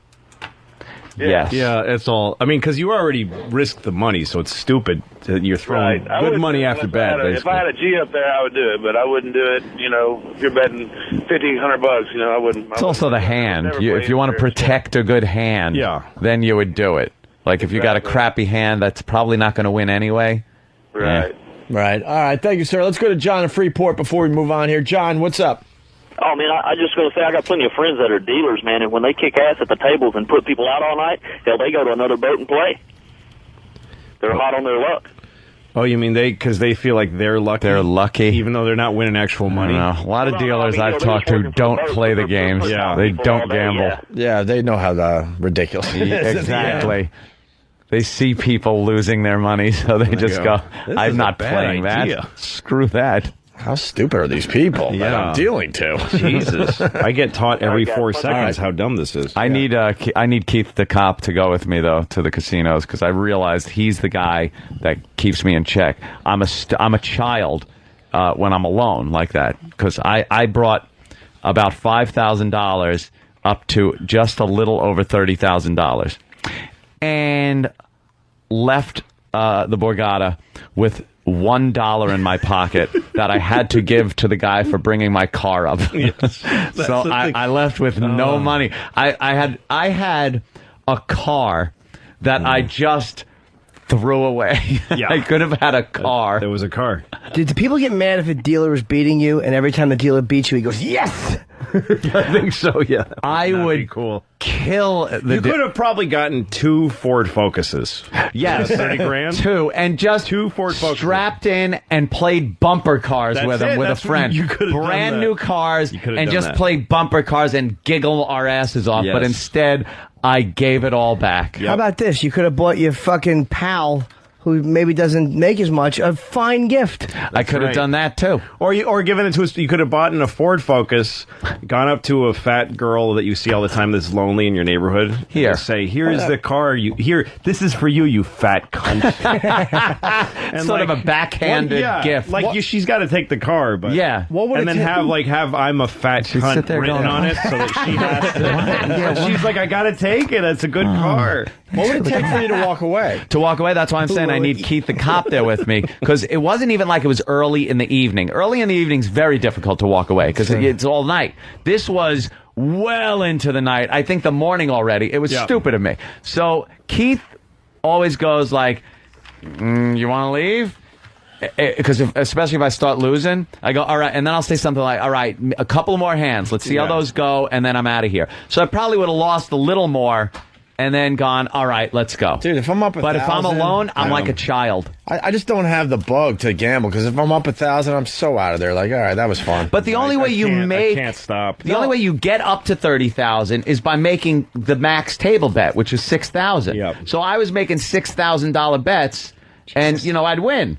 I'd win. It was like, holy shit, I'd hit a huge hand. I got blackjack twice in a row But it takes on $6,000 It hand. takes a bite out of you as a person. It certainly does. When you go and you sit all night and you go up thousands of dollars, and then you feel that losing it makes you sick to your stomach, and then it's like 3 a.m, go to sleep, and I had to wake up for a train the next day. And then I got to get up early, and I smoke cigarettes because I always do in casinos. Feel like shit, and I lost money, and I'm just A bite out of you like doesn't, an asshole. doesn't cover it. It's like saying Jaws took a bite out of Quint.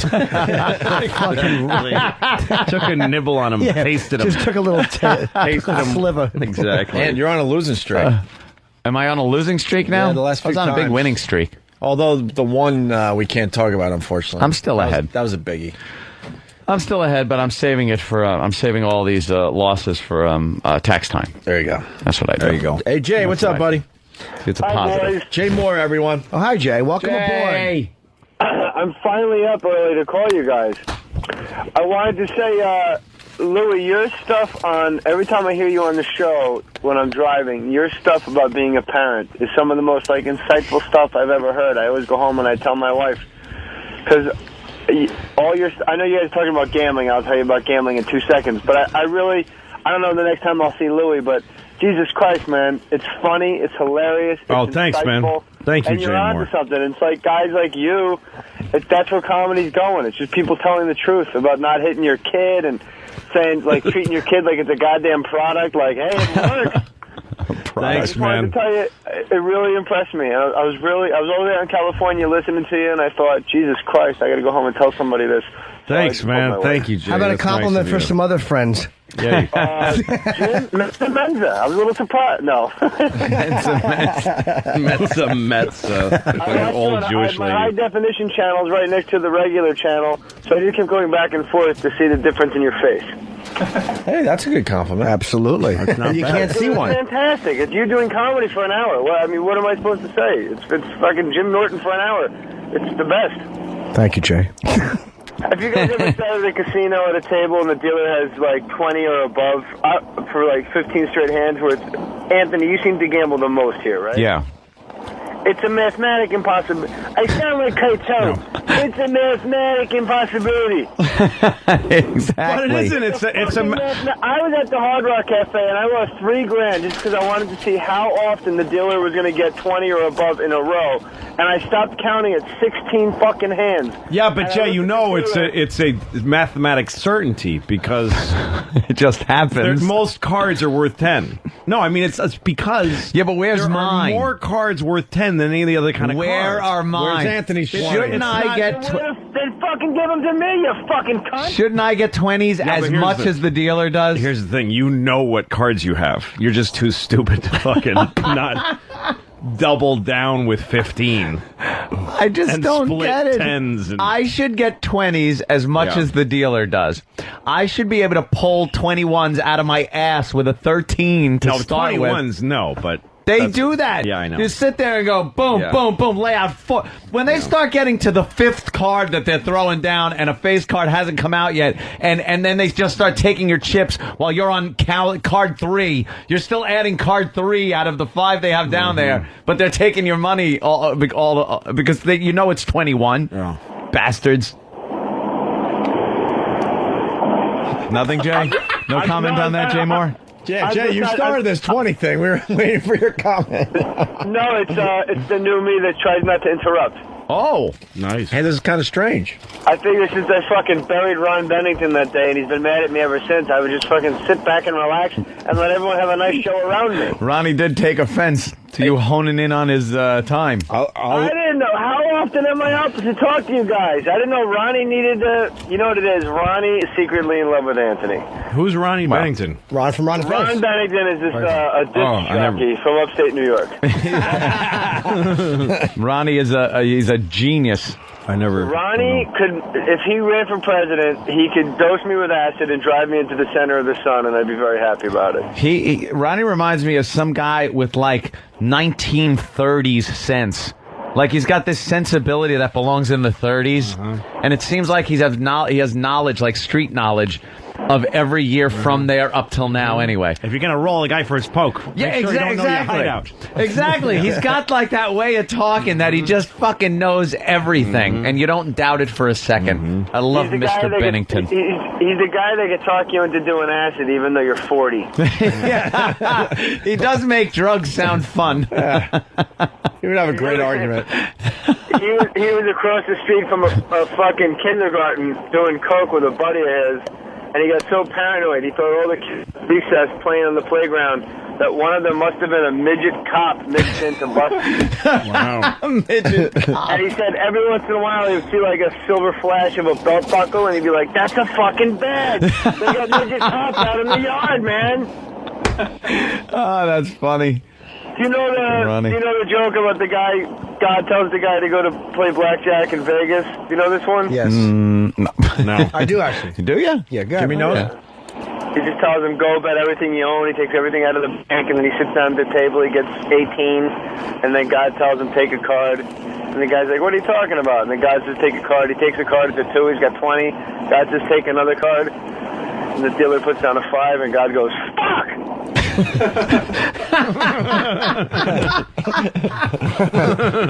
That was the shortest version of that joke ever, because I don't want to get hung up on. That's a funny joke. I actually heard That is a funny goddamn joke. I heard it in roulette. Put it on black. I heard it in a roulette form, but I knew where it was going. That's pretty funny because you're expecting a whole, twisty, quippy, gaudy thing. Right. Gaudy. But no, God just yells fuck. Yeah, but that's a bunch of bullshit because the Lord would know what cards are coming. Of course he would. He knows everything. You know the joke about the Jewish guy and he's drowning and somebody comes by in a boat. You want me to save you? And he goes, no, God will save me. So the boat keeps going and then the helicopter comes. Come on, get on the helicopter. No, God will save me.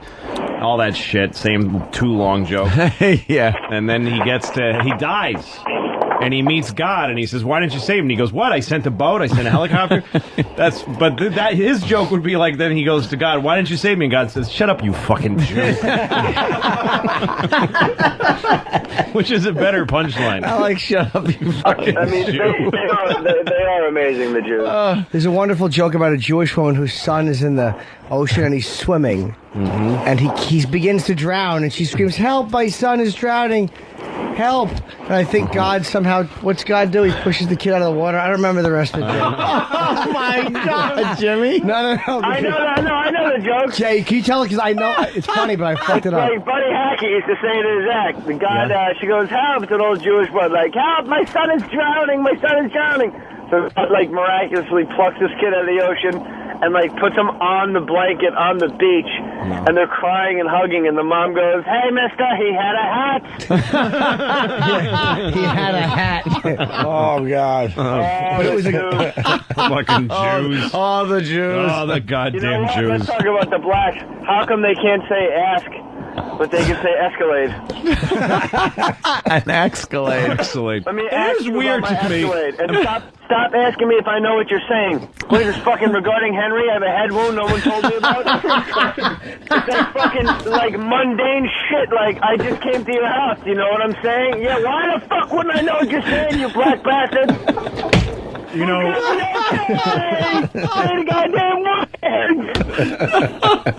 the thing about acts, you know what I'm saying? What the fuck, fucking get in a car accident? What? Yeah, I know what you're fucking saying. And why would you be mad at me? Stop telling me you're not mad at me, you black fuck.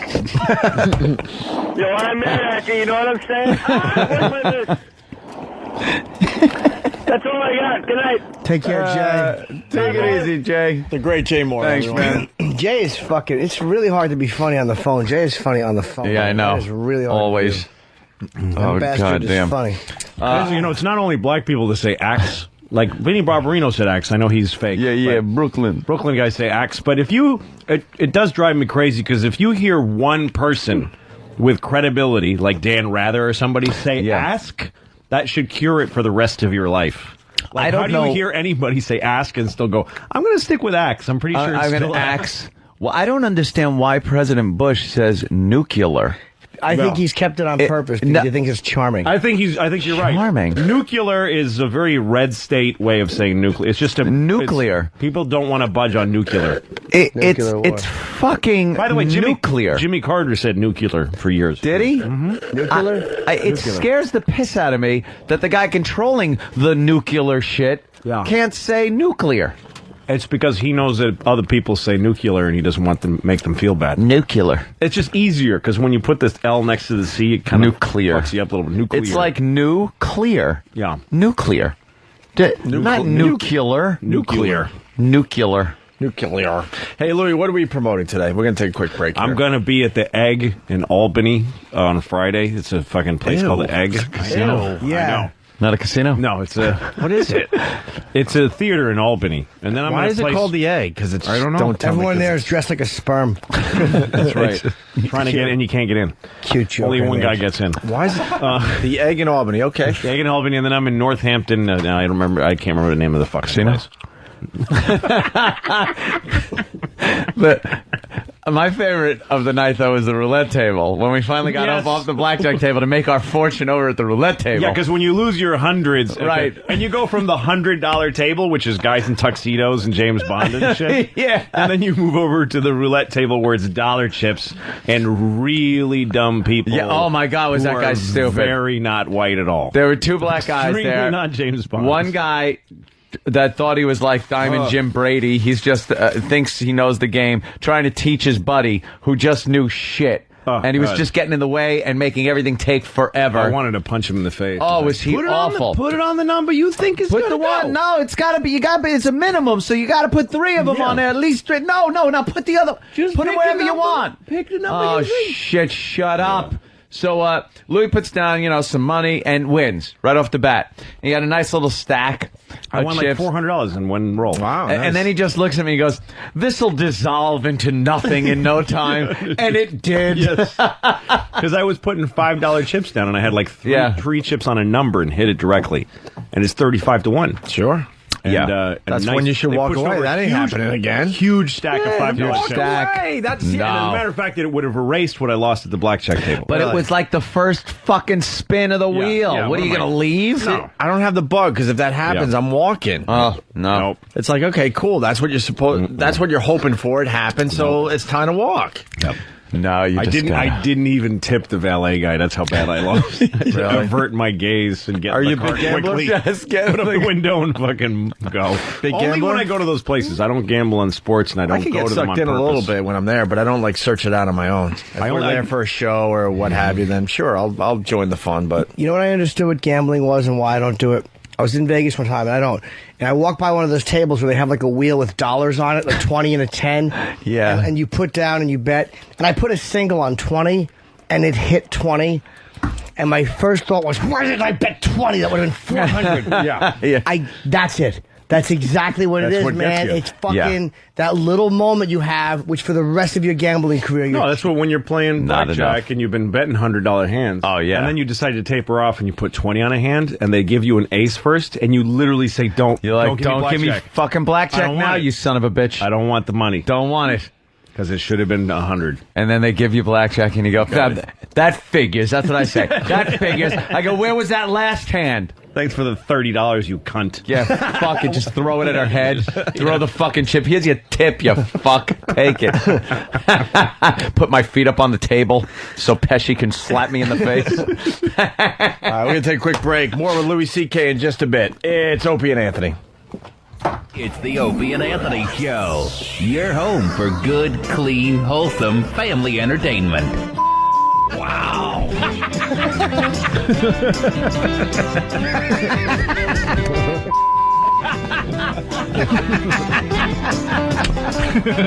That is such a long way to go just to say.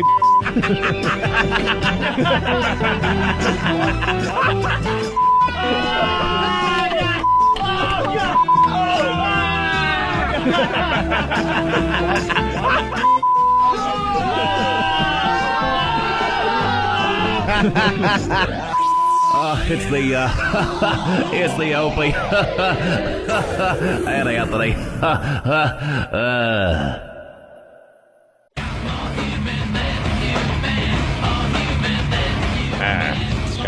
we're back with the XM Satellite Radio portion of the Opie and Anthony Show. Louis C.K. in studio playing the Egg in Albany. Yes. And everybody from Albany is now calling. It's called the Egg because it's shaped like one. I figured as much. Yes, that's what it is. All right. I don't know that place in Northampton. I don't know if you could check my website. Yeah, we'll get that info out there for you, It's Louis. called the baked potato. Shaped like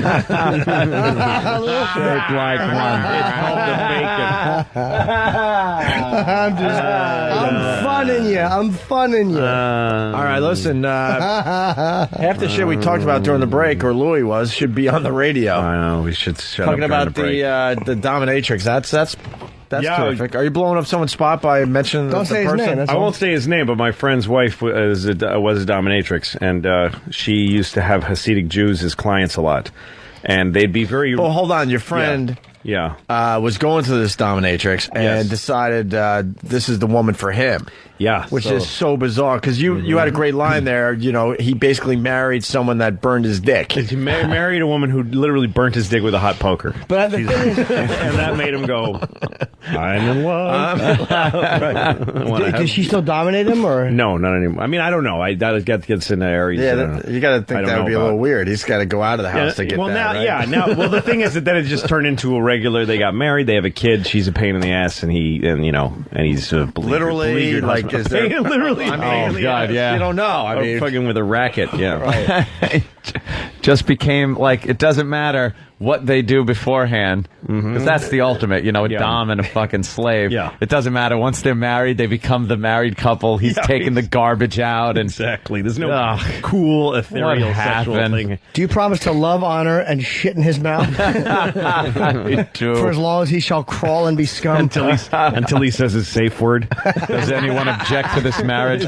Guy stands up in a baby costume. It'd be great if you could have a safe word in a marriage. Yes. You could just in the middle of marriage say thumbtack. She's like, oh, I'm sorry. I'm sorry. I went too far with this I didn't argument. realize. Yes. I didn't realize we were crossing the line. No. But she said that Shouldn't the safe word be cunt, though? Yeah, it should be. Well, that ends the argument. That's the Starts a new one. So But you were saying that she had a lot of Hasidic Jews that were her clients, and that during the business transaction, before they would fall into their role play, they were very rude to her, the Hasids, because they can be rude. They're good businessmen. Anybody who's not them, you're outsiders. Like if you ever go to a store run by Hasids, they don't care that you exist. They just it's a different. It's a closed society. I'm trying to be nice about it. Fucking Jews. well, it is very. Jesus. It is a very different and closed society. You're right. Yeah. Do you know any Hasidic Jews personally? Have you ever been to their houses? Do you know? No. Friends with them or anything? They're not supposed to. Yeah, that's mix what I with mean. other And so people. it's not like you're saying anything that isn't true. It's no one knows. They're very mysterious, if you ask me. And it's a generality because there are. I mean, I go to B&H Photo, which is. Oh yeah, I love B&H. And B&H, they sometimes they're very like, you go, is this a good camera? Yes, it's a very good camera. Yes, it is. Yes, it's good. And I'm like, all right, sorry. But sometimes the guy's like, it's excellent. It's excellent. I can tell you about it, and they'll be nice. Sometimes. But if you poke them for information, they all have it. Oh, sure. They all know. They're good employees. Like if you say, why is this better? Make them work, and they'll always tell you. Like Sure they know. will. They'll sell it. I get all my video stuff from there, and every time I've gone there, it's been great. It's not a commercial of the place, but no, it's great. It is a great place. But anyway, informative. But so these Jews were rude to her a lot, and they're living in a society that's extremely like moralistic. Going to some dominatrix and having their dicks whipped. It's not exactly in the Talmud. Within the bounds of their religion. I don't think it's part of their bar mitzvah. In the Baruch Atah, it's not in. There's no Hebrew for getting your dick fuck whipped. me with a strap on. Right. Jesus, Louis. So there's just something about. I think it's something about any lifestyle that has you in this very strict. Parameters as to what you can and can't do. Crazy. You're going to fucking be the nut, whether it's a strict Catholicism. Or Jimmy Swaggart jacking off on a hooker's ass. Yeah, of course he is. Shit like that. Whenever you're put in that situation, you're going to fucking want to get a little freaky. Yeah. Get your freak on. Yeah. And if you wanted to go to a dom, so he went whatever. to this. These guys would go to her, and she usually, you talk as two normal people before you start the hitting and stuff. And that's her time that you got to respect her, and they were disrespectful to her. So when she was beating them, she said they were the only clients that she ever hit like with spite, because that's a huge line for her. She would never cross. When a dame is beating you up, she's being very, she's doing it with some kind of kindness. There's a weird, but she said she used to crucify them. And that's a no-no. And like inside, when she's hitting them, she'd be like, "You fucking Jew!" Wow. And then the weird detail she told me was that they always had to take their sperm home with them in a tissue. Get out of here! Because that was in their religion, was they couldn't leave their bodily fluids behind. What do they do with it? Somehow, like God's watching a dominatrix shit in your mouth. And he's, well, look, as long as you take your cum home, it's fine. Someone's trying to bother God for a second, and then he's like, no, wait. I got it. All right, he took his cum with him. Okay. He's okay. All right. He's still good. I thought he was going to leave his cum on her floor, and that would have really pissed me off. As long as he puts it in that cigar box under his wife's shawl. That's why the tsunami happened. Guy wasn't paying attention to the weather. He was watching some Jewish fella jerk off into a Kleenex and fucking bring it on the N train. Bring it on the N train.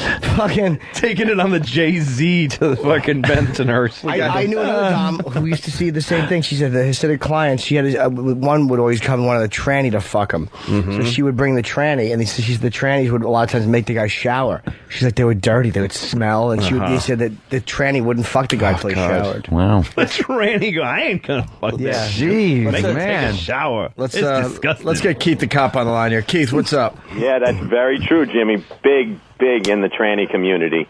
We used to catch them all the time. They would go out and they would look to suck the he-she's dicks. Really? Yeah. naughty boys. Yeah, and you know what? They would get robbed a lot because, they would be embarrassed to go and, report that they got robbed. All right, yeah. The community, they would get the backlash from it, so they would just I was being fucked by a transvestite, and the fellow took my wallet, and I went to file a report. Yeah, so we would catch them a lot, but... yeah, filthy animals. Jeez. Like the rest I'm not saying them in particular, but, they just happened to... a couple of them. Yeah. Two of them. A couple, too. All right, Keith. All right, Keith, I wish you were there in Atlantic City to drag me away from the table. Well, you got a call. I'll come out there and pick you up. I know. But homeless shopping, we're going to start doing a couple interviews. Oh, very good. Bring them by. Out on the street doing them, and we'll bring one in maybe later this week. We got some shit to do on this show in the next month or so. We got the eggnog drinking challenge. We want to bring Fatty Pig Fatty back, and we got homeless shopping spree. And a best ass contest. Well, the lawyers over there at CBS are still trying to figure out how we could possibly do a best ass contest. I think Anthony had it best. He said they have to wear the Everest climbing gear. Yeah, that's the only way the lawyers will let us fucking do it. Right. So there's absolutely no... You can't even see what their ass might look like. She could be a fucking 10 or the biggest fat pig ever. The lawyers over there are just choking us to death, man. What's wrong with a beautiful ass? They could even be it's a thong, right? Didn't we say that? Dude, like one of those thongs with those strip really up the ass, like fucking just wedged in there. I don't like that. I wince when I see that. I wince when I see it too, but you could still see that the ass is nice. And even in those thongs, you could see like where that asshole is. Yeah. Like it's just a little, but it's like just it's ass crack, and then it's a little spread. It's like, that's where that asshole is. That's where the asshole is. Having a lacy rope scraping your anus. Just looks so painful to Girls are allowed to do, or like they could do shit that guys just could not fucking deal with. And they never get mud spots. Yeah. Well, maybe no they do. mud. Maybe they do. Well, the I don't know. I bottom line don't inspect it. If they push a half a log out through a thong, it splits like a fucking like a cheese velociraptor's foot. It looks like a slee stack foot. A log when it shits through a tight thong. Do you think it would curl at the ends too, like an exploded cigar? Yeah, like my daughter's Play-Doh machine. Like you push the Play-Doh Fun Factory. That's what women should wear underwear that have there's like a star at their asshole, so they shit through it and make like a shit star. And then they can run in and go, honey, look what I made, and just be the dumb dodos they are. I made hair for my doll. Like who has like a bunch of little holes. Spaghetti. Yeah. I don't know how they do half of that shit either with the fucking them in their bras. I don't have to put one of those fucking things on every day. Oh God. Ugh, fuck that. Well, the lawyers are having a problem with us putting our Demented World CD up there on that website. Problem? Yeah, they got to ask AF.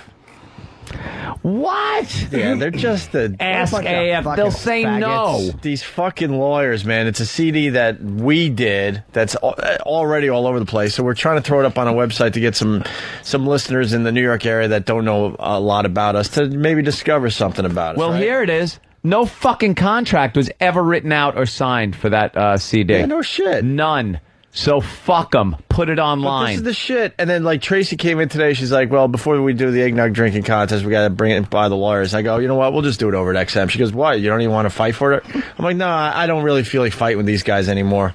We do have 2 places that we do radio, so this is what we do. We'll just move it over to XM, and we'll be fine with that. We'll plug it all and she's morning. like, but we should at least... I'm like, no, we shouldn't, because I know how they think.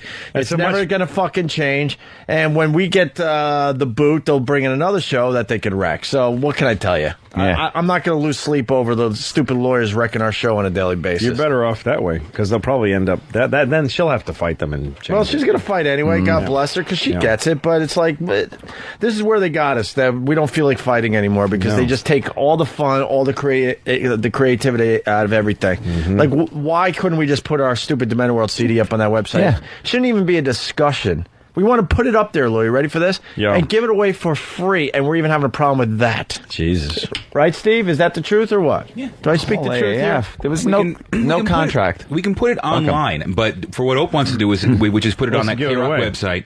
No, giving it away is fine. There's We already gave it away years ago. Like, most of our listeners got it for free, and we don't care. And they send it off to other people, and they're getting it for free. Yeah. But OpieandAnthony.com, FoundYourMusic.com, those people have it. Yeah. We have a new site. It's ONARadio.com. It's like Opie and Anthony Basic. It's Basics. It's mostly for commercial radio listeners, okay, that are listening just on regular radio. And this is a great marketing tool. Throw it up there for free. We don't want any money.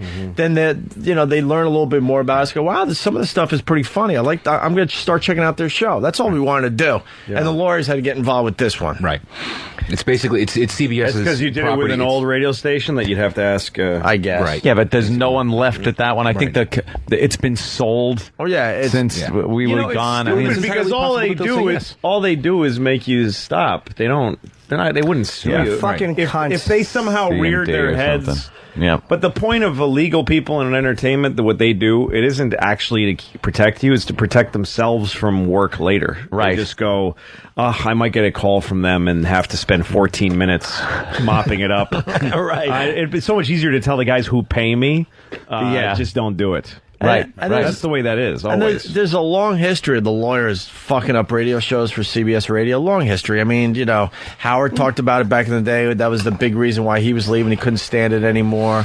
And it's show after show after show. And then I'm sitting there going, when is the company going to realize that maybe it's the lawyers' problem, and they got to find new young lawyers that understand how to protect the company, but also know how to allow a show to be as creative as possible. Yeah. Like when they start telling us we can't say the word faggot on the radio, I'm like, why? That has nothing to do with the FCC. No. When they say you can't say douchebag on the radio anymore, why? Say douche, but not douchebag. Really? But you How want, fucking ridiculous But you is want a that? show that's talking like guys talk, like they want us to get many. What about dirty cunt?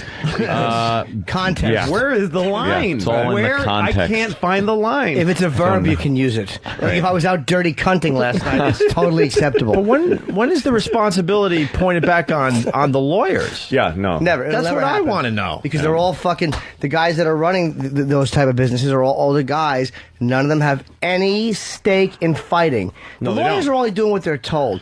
You understand? The lawyers are doing what lawyers do. The way sharks bite things.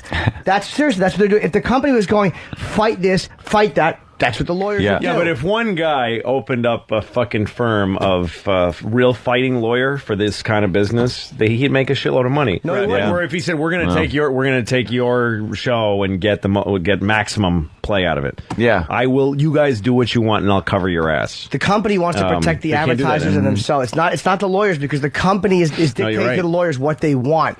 Like, we don't want to deal with this. We want this to go away quietly, and the lawyers are giving them the best ways to do that. Because if the company was saying, saying, we want these guys to be able to do this, make it happen. Yeah. But they go to the lawyers and go, what should we do? And the lawyers are going to give them the easiest suggestion. Well, they tell the lawyers to stay well within the You have to stay well within the boundaries. They don't even want you in some ambiguous area. They just want you you're to- right. Yeah, it used to be their gray area, but now so far away from that. Sure. Let's go to David in North Carolina. David, what's up?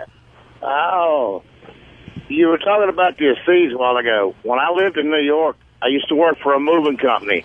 We were moving some of them, and they wouldn't even offer a glass of water. And when we were done, after 2 days of moving their stuff, they didn't even offer a tip. But when we were moving a dresser, me and one of the other guys, one of the drawers fell out on the floor. It still had clothes in it, and there was an envelope in there. We opened it up and looked. Let's just say me and him got a tip, probably between the two of us, pretty close to $500. That's great. You're a dirty thief with no excuse.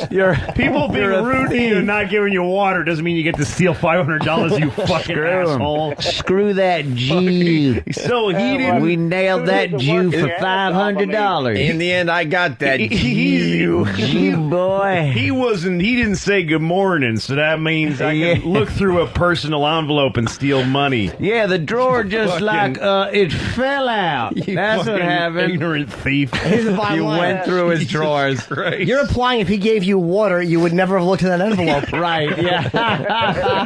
Well, he did give us a glass of water. Took some anyway, water or no water, because they didn't give us shit after 3 days of working our hands. Now we got the story. Hold on. I had to take all his jewelry because he didn't offer me a sandwich. But that's what it really. If you always, it always comes down to the person's personal day. Because really, now he's telling us the story. He was tired.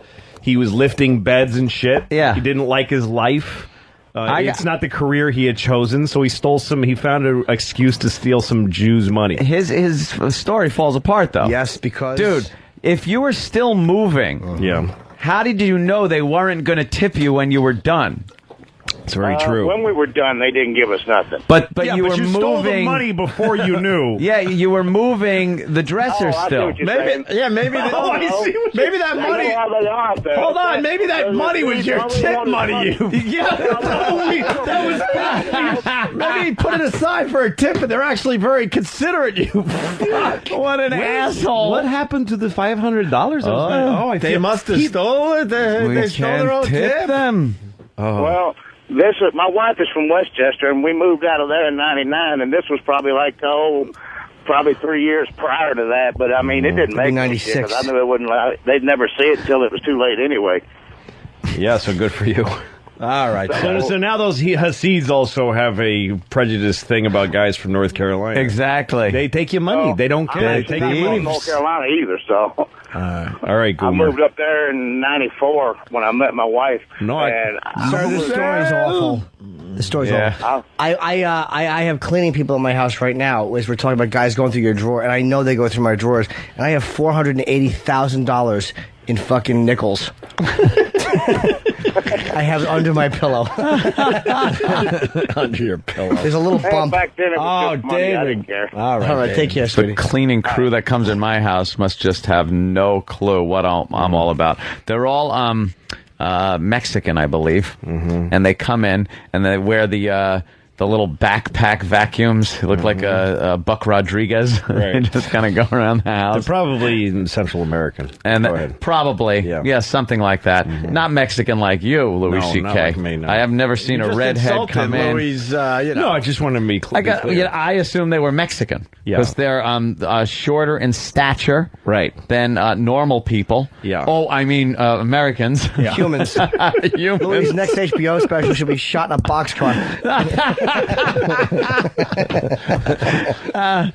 And I wonder if they go through my drawers and shit like that because they don't. I can tell you they don't. What are you saying about Mexicans? They don't because they're little tiny Catholic people and they're terrified of God and they have real morals. Well, they're very nice. They're better than us. They're very nice. They would never do that. They would kill themselves before they would do that. And the guns that are all over the place, I'm wondering if that shakes them up a little bit. There's guns around your... Louis, I love the gun. And you leave them around your apartment? They're laying around everywhere. That's the best part about not having kids. Yeah, sure. I could leave loaded weapons all over the house. Right. And believe me, I do. because you don't know where someone's going to come from. They go through your drawers. He must love children. He has so many pictures of children. I can't believe he has so many nieces and nephews. And they play very nicely together, the boys and the girls. You just gotta wonder. I know the other day, and I felt bad about this. I don't like when they have to clean up like gross stuff or stuff they'd consider gross or anything. Yeah. I try to keep all that stuff to a minimum and clean it up myself and things like that. Would be, but go ahead. Well, let's say I have a cold and I've been blowing my nose and leaving snotty tissues on my night table. Sure. I'm going to pick those up if I know the cleaning crew's coming in and throw them in the garbage. Right. I don't want them rifling through my snotty tissues. tissues. Don't use Mexicans to clean their place because they'll throw away. You threw my cum away, you fucking, you dirty spit. You threw away my cum. What am I going to say to God now, you fucking dirty spit? I'm going to burn because of you. Because of some idiot. You threw away my jism. That was from '83. I came in that. So my girlfriend had to be off the pill for a while because she skipped the pill for a while, and it was like, all right, I don't just wait to go back around. Yeah, wait to go back around, and I don't even fucking play around like that. Yeah. No pulling out, no bullshit. I don't need any fucking accidents happening. She doesn't want kids either, right? No, and they want to leave their guns around. They don't want That's kids. right. I want guns everywhere, and I want to be able to leave and go to the Borgata and gamble with my good friend Louis C.K. And so we were using condoms, which, I love. The sensitivity of those things are fantastic. It's so much better than putting your dick just bare into a vagina. Because you want to take away the moisture and warmth and smoothness and cover it with rubber. Like putting your dick in a dead guy's ass and then fucking your girlfriend with that dead guy on your dick. Like somehow if you could wedge the dead guy and your dick in her pussy.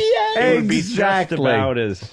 Exactly. So I left the wrapper, just the wrapper on the night table. Yeah. Of course I took when it was done, and you gotta just awkwardly pull it out, and it kind of hangs in there for a little bit and then snaps back at you. With a lotus hanging like a medieval mace, it's just swinging. Looking for a home. It's just awful. You take it off, and it's just... Because the rubber's got in the tip and the reservoir tip. Yeah, and it's just like, swinging like a pendulum. Where does the Hasidic cum go?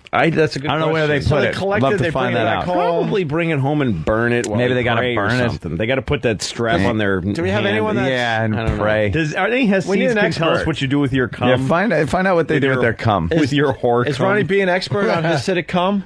I don't know. Ronnie knows a lot, but I don't know if he's a Hasidic cum expert. We might finally have something that's going to even stump the great Ronnie B. Ask Mr. Bennington. I bet you Ron collects it.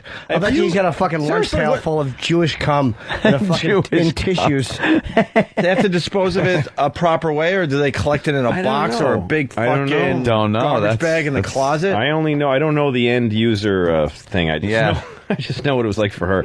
I guess if you Google, Jew cum, Hasidic Jew cum. Now, if you Orthodox Jewish laws, bodily fluids, right? That would work. Like that. Really? That would work. All right, I'm going to Google something like that. Well, anyway, I left the wrapper up there on the table, and the Mexicans I know came in, and then it was gone. Right. After so that, and they had to pick it up, and even though it was just the wrapper part, I was like, they're probably. What goes through their head? Well, you like to think they're just machines that just go around your house like an automaton, just picking shit up and not thinking for themselves. Nope. But no, they probably would go like, ha ha ha ha. No, they don't laugh. Chuckle. They get the little tear in the eye. Really? Because I sinned. Because you sinned. You took a child away from God. I used that so I could have sex without the thought of procreation. Yeah, then they don't like that too much. And they cry. They cry a little bit. No crosses hanging in my house either. No. I should have a crucifix on there. It's weird, though, when there's an acknowledgement of something dirty with somebody that you're not even there when they...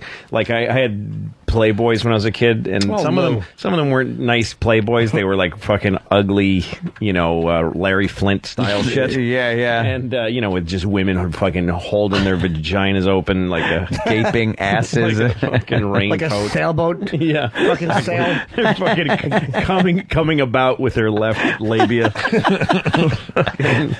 Like elephant ears, like Dumbo ears. Yes, exactly. Like fucking Dumbo ears. Like they're showing the size of a shark's mouth. Excuse me, we got a very important person on the line. We can't let him wait here. We'll continue that. Ron Bennington, expert at large. Ronnie B. There he is. I think we finally got one that's going to stump you there, Ronnie. Oh, great.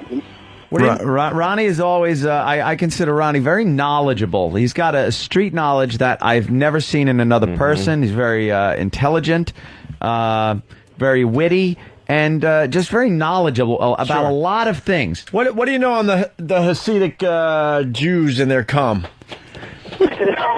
What? Yeah, exactly. See, apparently, Louis C.K. in studio, he's got a story about a dominatrix.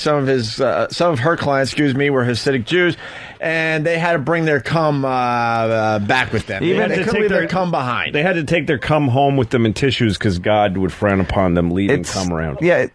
My friends here, I have Hasidic Jews in my neighborhood. Oh. And did they talk about that on the street, just like chatting? Yeah, I did get a conversation, and they will put their cum in a mayonnaise jar. Really? Now, in the old days, it used to be a mason jar, and cum that wasn't being used, they would send back to the Holy Land. So, in the old days, they would put it in a mason jar, made sure it got back there. Now you just come quickly into a mayonnaise jar. Okay, and they keep it around the house or something to. Well, you stock it up, and then there was plenty of it. You ship it out. Oh, then you ship it out back to Holy Land. back to Israel. Wow, the Holy Land. Yes. Okay. What happens to it in the Holy Land? That's a good question. They wouldn't tell me there. I think I know. I guess you got to join. You plant a tree in it. Like they did Schindler's tree. They do plant a lot of trees over there, so maybe they fertilize the tree. I think they just throw it down at the Arabs from the Wailing Wall. Like, where is that? Oh, God. They throw jars of old cum at the Arabs. I don't see a lot of trees over there for all the trees you say they're planting. That's true. Yeah, they plant a lot of trees, but it just looks like dirt. They die, that's why. And then isn't this blown weird? up. Jesus was a carpenter, and then you don't see any trees. He might have just been a slacker. Like, hey, I would be working. There was some fucking wood. That's why he did all that shit. There was no work. He was a shitty carpenter. There was no work. And he's like, all right, let's do something. I was son of God. Can't find any wood. Can't build shit. Was he a really good carpenter? And he had like a big blue ox, and he was just knocking down tree after tree. Could have been. So the lack of trees could be from Jesus himself. Because he was so large, and he was just knocking down trees.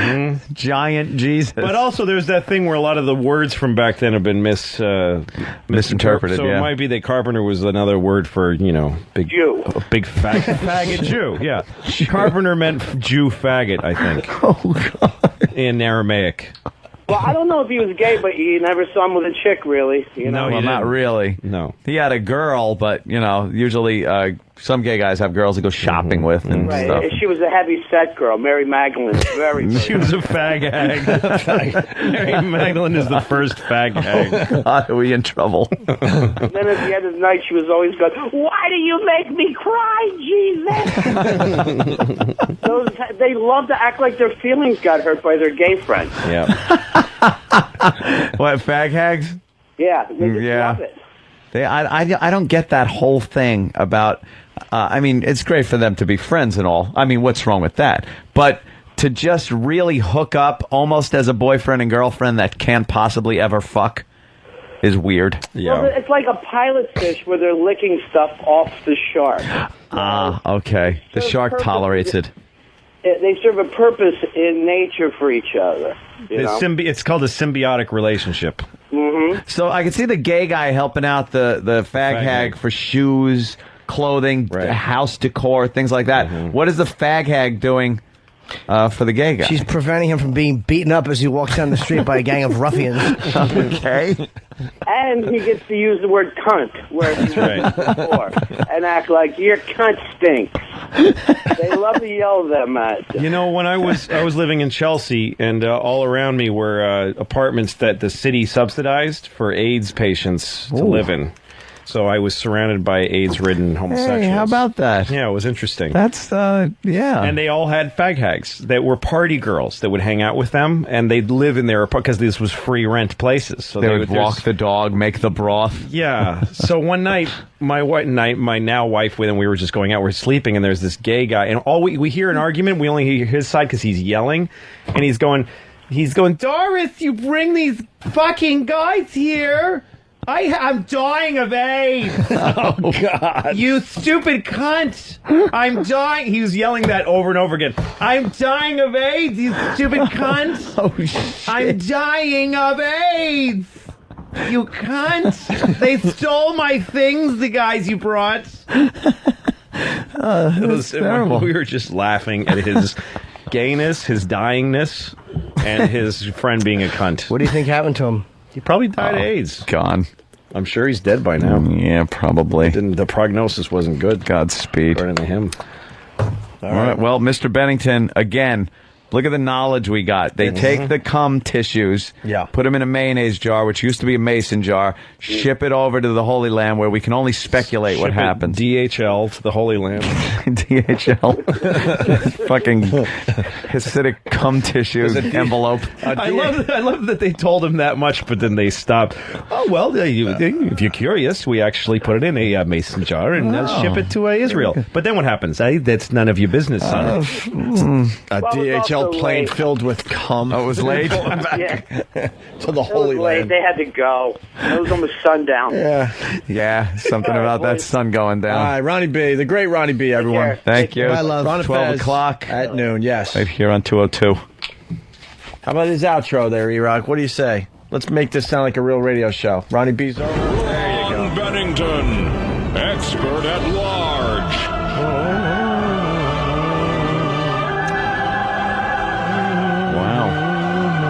So again, I wonder what they do with the cum tissues. Oh, well, I want to know for sure what that's all about. Why don't we take a break? Louis C.K. playing the Egg in Albany and someplace called... Do you know what it's called yet? The Calvin Theater in Northampton. In Northampton When on are you Saturday. there? This Friday, The Saturday? Albany at the Egg on Friday and the Calvin Theater on Saturday. Where's the holy shit. Calvin Theater's in Northampton, Massachusetts. Oh, Massachusetts. Yeah, Guy's rolling a frying pan up with his bare hands. There's these two brothers who are extremely... They're like have retard strength. Right. Jesus. He rolled a frying pan with his hands. Nah, rolled, that's dude. bullshit. No, he he's not. rolled it up. And he still can't get a decent job because his brain That's a doesn't fake work frying properly. pan. No, they're these super strength brothers. No, stop. Can someone really do that? I've heard of that before, too. They just have retard strength. They have Yeah. this- Yeah. Do they classify it as that? No, but why else would they be on the Retards. Today Show? It's trickery. If retards only It'd be great knew if they how said that proud on the they could Today be. Show. We have a fellow here who has retard strength. Dude, they could trick... And you're going to be amazed. Just off the air. the old test pattern with the Indian on it. They're on the Today Show because they can fool them a lot better than they can fool us. Come on, there's something up with the frying pan. It's a rubber frying pan. That would be a cheesy joke. A little stunt. How is that possible? Seriously, If the retards could only have pride in being strong like that, like I don't think their brain really captures that they're strong. You know, when you say retard strength, and they could go, yeah, I kick ass. I don't think there's really retard strength. Yeah, there is. No, there's not. They'd give up all that strength just to know which one the left foot goes in. They give all that up to be able to stop wearing Velcro shoes. Yeah. Just to once be able to lace up like a man. Give it up for one good haircut. That's it. They'd give it up just to once know what they're really laughing at. They'd give it up once just to not mistake a human being for a balloon. Do you think it's retard strength or the fact that they'd have no real fear not an understanding of danger enough where they'll just keep like wailing on you. Or no, there's no retard strength. It's just they're very strong. Is that made up? The idea of retard strength is funny, and I'm happy to buy into it. But It's funny. Just about once a year, you got to mention that it doesn't exist. Really? Would you There's no agree? such thing. Because I also heard they got giant hogs. They do. Oh well, some of them I'm sure. The reason you know that, the reason you think that is because they freely show their dicks to people. Yes. So the ones you hear about are the ones with the huge hogs. Would you agree to a fight with a retard? To a fight with Wow. I wouldn't agree. Why? You mean just If you say don't- if just you a don't blank believe in check? I'll fight a retard. If you don't believe in retard strength, then fight a retard. I That's won't true. because I don't fight just anybody I think I can fight. Like, Are there those retard guys are weak. boxers? Are there retard Retard boxers? Well, Mike Tyson is retarded. Okay, by retard, I do mean like people with Down syndrome. I don't think they let those things box. They are people. I'm just wondering if they... You know, when I worked at Conan writing there, and we did a thing with Bob Costas where we had him do when he had a show where he interviewed people on NBC. So we used to do tonight on Costas. Here's what he's doing. We do fake promos. So we wanted him to be interviewing what's left of the Wizard of Oz cast, and it was going to be a tree and a what do you call it? A munchkin. Is that what they're called? Yeah. Munchkin. And I played the tree, but we asked our casting person for an old midget. And she said, those things don't live very long. Holy shit. She actually said that. Those things don't live very long. God bless her. Oh, fuck. Hey, with that, why don't we take a quick break? So Louis C.K. in studio, and we'll continue in just a bit. God bless her. Test one. Dude, it's not like we have Zeppelin in the studio. It's Lynch. It should be good enough. What? Do what? Nice. That's your sound check. Dude, I don't... 4, 1... Oh, count? 1, 2, 3, 4? 1, 2... All right, up or low? Okay. Oh, well. All right. This is a Bible song. All right, here it is. Stephen Lynch. It's about a little-known biblical character. Everyone knows Jesus, the man who healed the lame. Well, I am Jesus' brother. Craig is my name. Jesus is the Prince of Peace. Jesus is the Lamb. Jesus is the Son of God, but Craig don't give a damn. Because when Craig's inside, we'll party all damn night. I don't turn water into wine, but into cold Coors Light. I'm not my brother, I know, don't walk on H2O, but I got hydroponic shit that me and Judas grow. I'm fucking Craig. I'm fucking Craig. I'm fucking Craig. Craig Christ.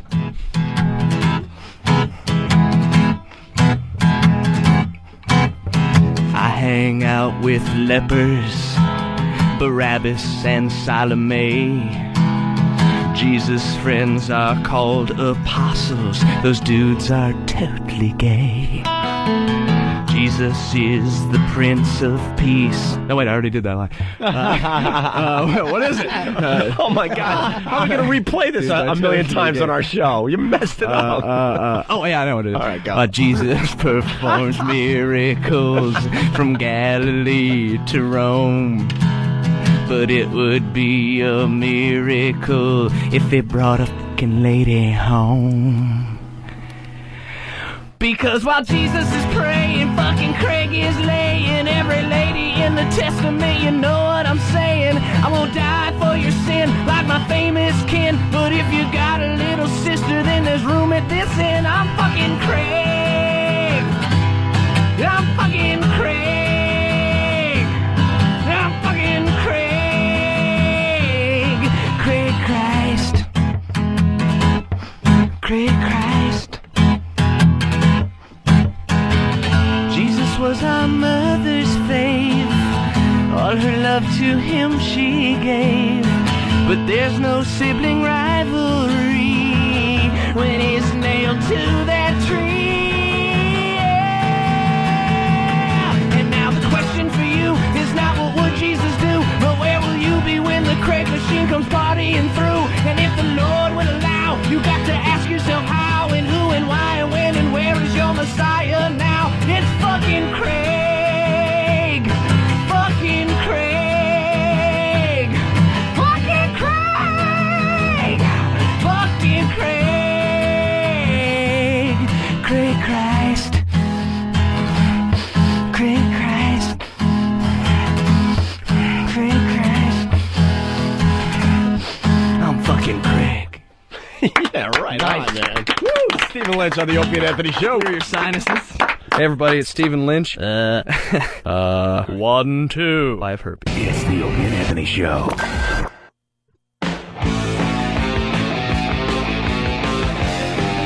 Higher boy.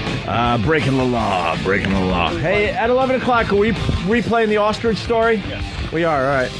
One of the dudes was in here last year when Jorgensen was his name, right? Al Jorgensen. Remember Uncle Al? Stories with Uncle Al? Yes. Remember the guy that was in here with him? Were you here for that, Jimmy? No. I heard about it, though. Yeah, he came in and they were discussing how they fucked an ostrich at a zoo once. Well, one of the guys that was in that day is now dead.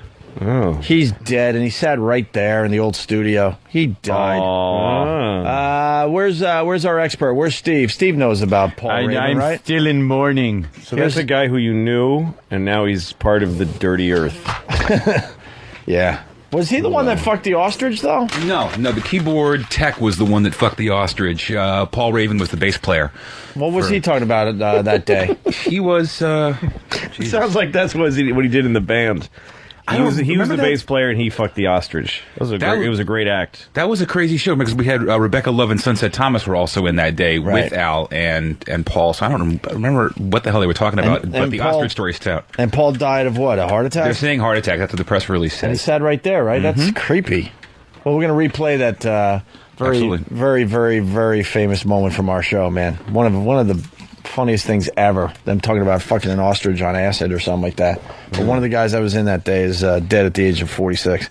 Who did he play for? I know Ministry, but who else? But he played for Killing Joke. He played for Mission UK, I think, and a bunch of other bands. How'd your parents die? And a bunch of other bands no one gives a shit about. That's terrible. I'm Although sorry. Ministry's pretty cool. There you go. Cool. All right. How'd your parents die? All right. That's terrible. I'm sorry. Thank you, Steve. You're welcome. All right. Get lost. Get lost. No, I like Steve. Thank you. Steve from the band Foundry. Hey, Louis, Pendulum. Would you ever use a cattle prod on your kid? No. I don't know if we play this. I'm going to get this out of the way. Cattle prods are usually used on cows. Wow. According to authorities in Kansas... The news? You dumb They did not just say cattle prods. Cattle prods are usually blow-dried cunt.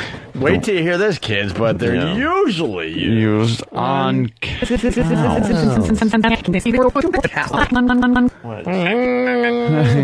made more sense. Cattle prods are usually used on cows. But according to authorities in Kansas, a mother is accused of using the electric shocking device to discipline her 15-year-old daughter. The girl told us that the cattle prod was used on her twice on the arm, twice on the thigh, and twice in her chest area. It's my understanding that she may have came home late, or mom thought she was later, and used that as a form of discipline. Saline County authorities found the girl while searching for 2 other runaways, though she had not been reported missing. She told deputies that she ran away because of the abuse. If you want to get a child's attention, there's other ways to do it than that. Officials say that the abuse started in February and ended last week. The teen's mother, 52-year-old Connie Thompson Dupes, was arrested. Dupes is out on bail, and the teen is now in foster care. Oh, Christ. Does it feel good Mondays already? I don't know. I like that the abuse started in February. It's like Woody Allen's thing. My parents only beat me once. They began beating me in 1943 and finished in 1952 or whatever. Jesus Christ. Fucking dirty Kansas horror. A cattle prod. Maybe the daughter was a little out of hand. Maybe she was really fat. Yeah, she was fat. Maybe she thought it was a cow. Yeah, maybe there was some confusion there. Maybe she thought the cow came home late. His name was Elsie. Her fucking fat retard tits really drinking milk. We should have stopped wearing that blue ribbon, you fat cunt. She didn't know. Why are you fucking throwing grass up into your mouth and chewing it? Exactly. Disgusting pig. Cud chewing bitch. Exactly. You're eating the shag rug, stupid. She had 4 little hooves. Fucking. They were just brown fucking shoes, but they looked like hooves. On Fat Elsie, the ribbon-wearing, leaky-titted twat. Leaky-titted twat. So the mother didn't know. She was like, go out in the yard.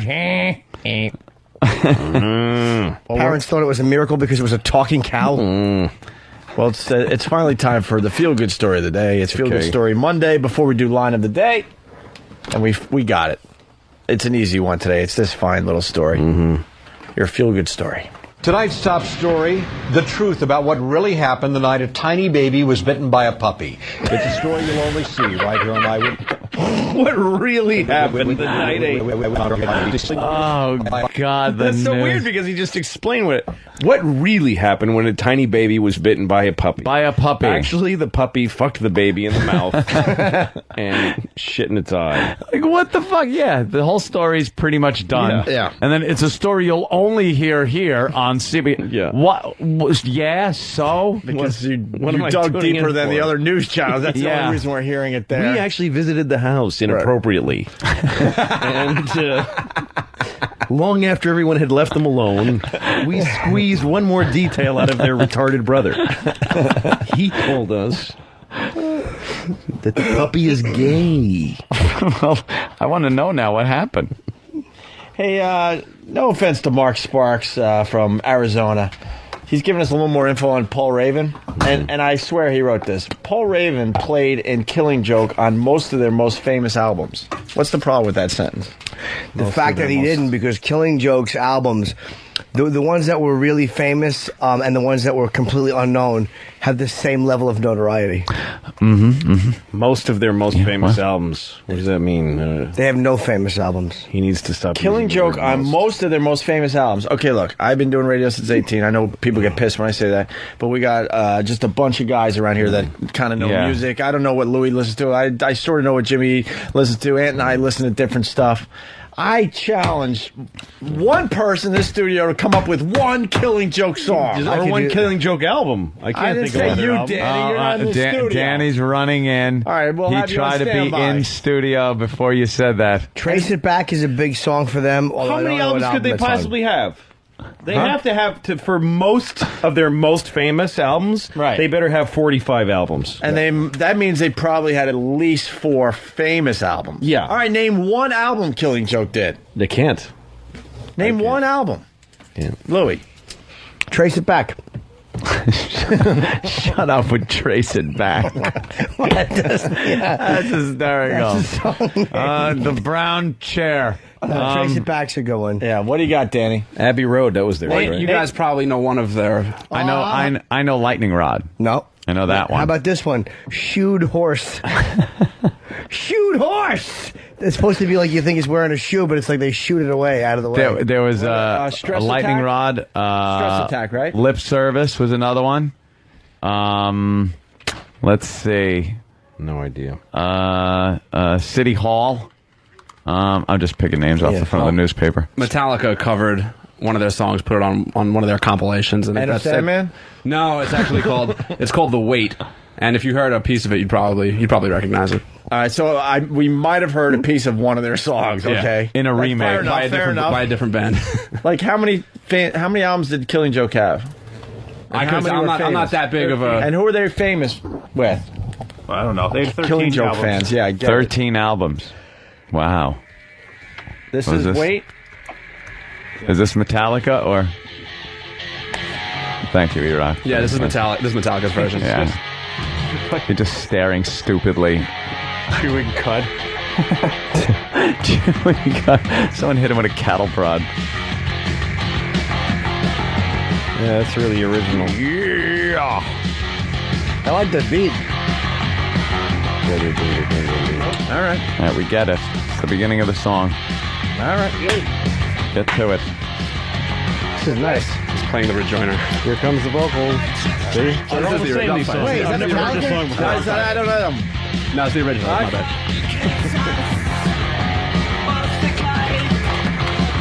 I like this. I Yeah, I would listen to this. I don't know it, though. Maybe I'll start taking a peek at Killing Joke. Let's see what happens now. Hold on. It's about to change. There it goes. Never heard it. Fight the serpent! Yeah?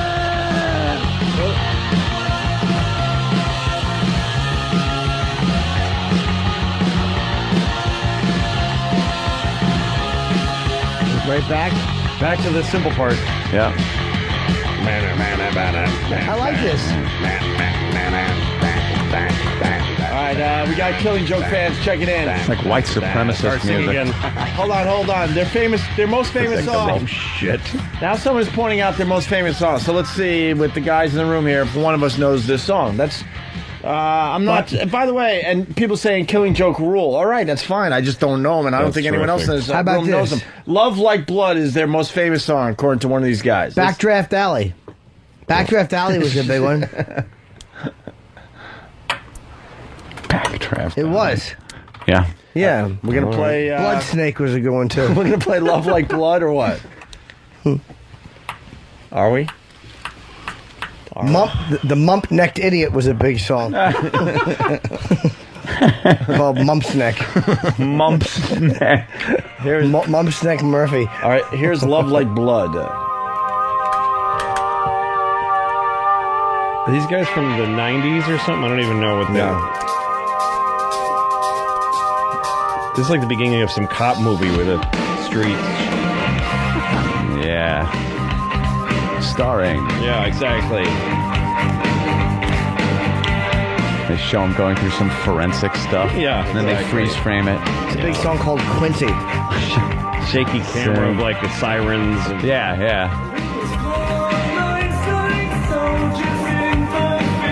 Were they modern English? This sucks. Fucking flock of seagulls. Yeah. This One blows. of my submarines is missing. The Thompson twins. I'm kind of British sounding and very gay. They I had me. am from the 90s. Gay. It's fucking boring.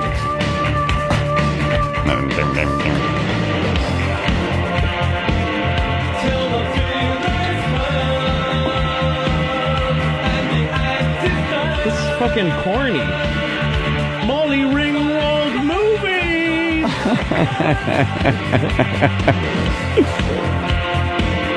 All right. And people are getting Shot pissed. harsh with one glove on. People are getting pissed. Stop talking about music. It makes you guys sound stupid. No. It makes us sound stupid if we goof on a band that you like. Yeah. Dumb Exactly. fuck. Shut up. I love that. Makes you sound stupid. No, you just like the band and you don't like hearing us rag on it, so shut up. What do we got to know every fucking... people that think that you have to have this encyclopedic knowledge of like, well, as if you didn't know the Killing Joke preceded Nirvana by 14. Yeah, I don't you care. just sound stupid. Shut up. Somebody else do it. I like the tune every so often. What happened? Tummies. Travis has more info on Killing Joke. Of course he does. Yeah. What else does that about mean? all the chicks like Killing Joke. Yeah. What else about them? I'm a dude. Oh. Killing Joke sued Nirvana. Nice tits, faggot. I didn't know. Sorry, go ahead. Sued Nirvana. What song did they rip them? Supposedly they ripped off Killing Joke. They ripped off 80s for their Come As You Are riff. Well, that's what Killing Joke said. Then they dropped the lawsuit once Is this Kurt it? Cobain died. Is this 80s? Jesus. Oh, fuck yeah. That's fucking... Whoa! Come as you are.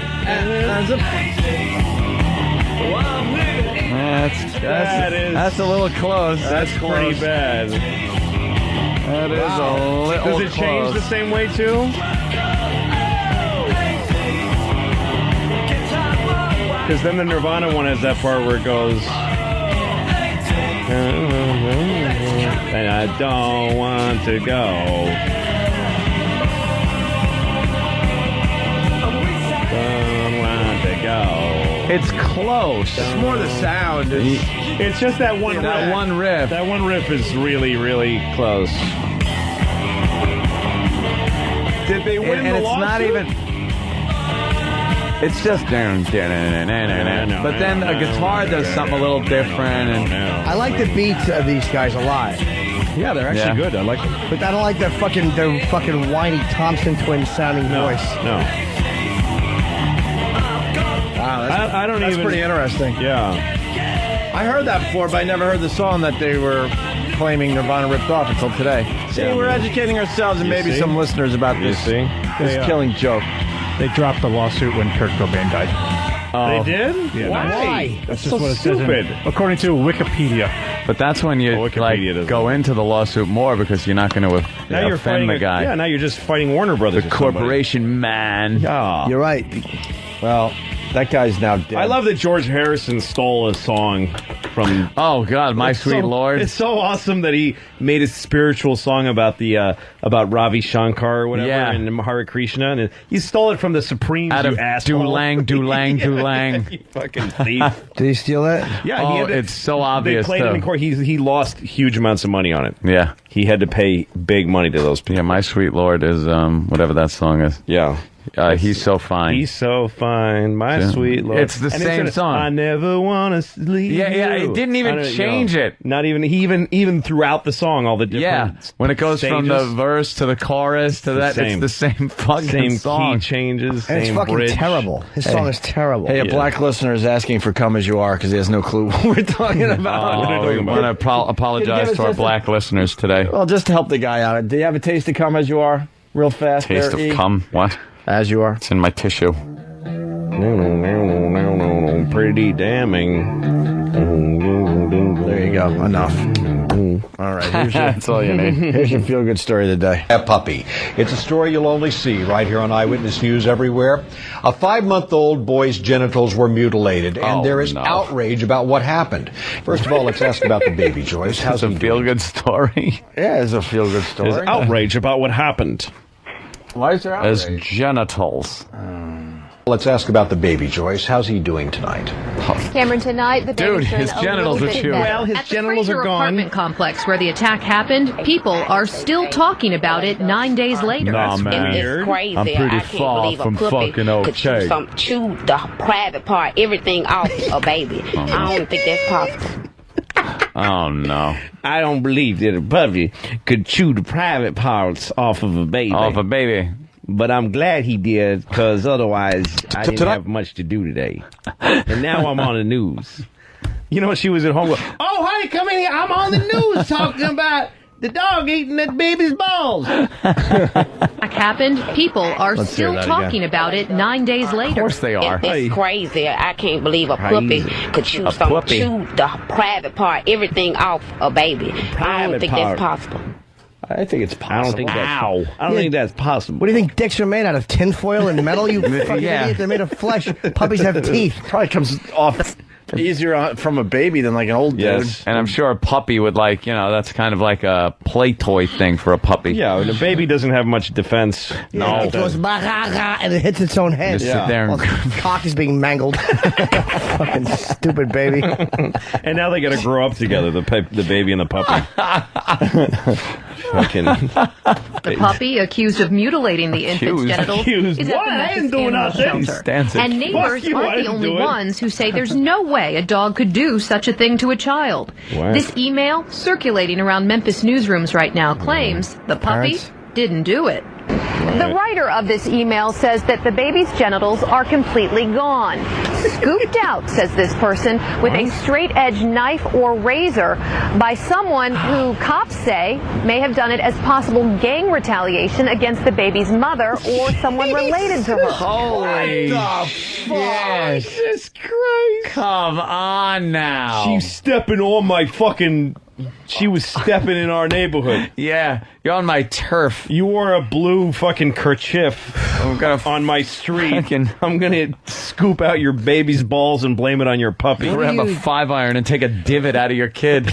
What do you fucking do to a gang where the punishment is to take your baby's dick Oh, well, you disrespected them. Yeah, you made your fingers do a funny sign near their house. Right. And all you want to do is pick their nose. You didn't know. If you bump into one of them and maybe look like perhaps the guy shouldn't have walked into you, that deserves your kid getting his dick cut off. Fucking worthless assholes. Oh, jackasses. They should firebomb the entire apartment complex if that's the truth. Awful. Yeah.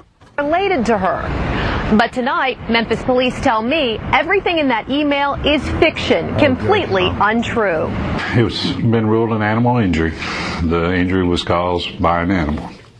It's amazing how we all jump on that immediately. Yeah, it's I know. just nonsense. It's all fiction. No, it's not. Well, that's what everybody in the Memphis living rooms did when it came on the news. You see what those fucking people do? I told you about those people. You call me Oh, okay, it wasn't true. Not true. Well, I'll never forget it. Right. Stupid dogs. Still, though.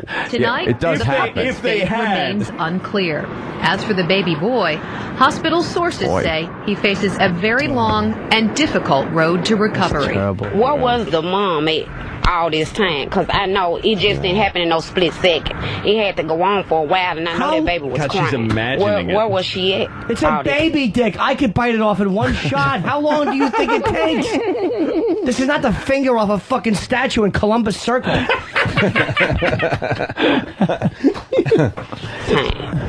Where was the mom at? Well, the answer to that will have to come from the MPD's Child Advocacy Group and the Department of Children's Services. Both agencies still investigating this case, working very closely with the family to get some answers. That's on peanut butter. Mother was tiptoeing the Jif quietly back into the fridge. Oh, God. Oh, my God.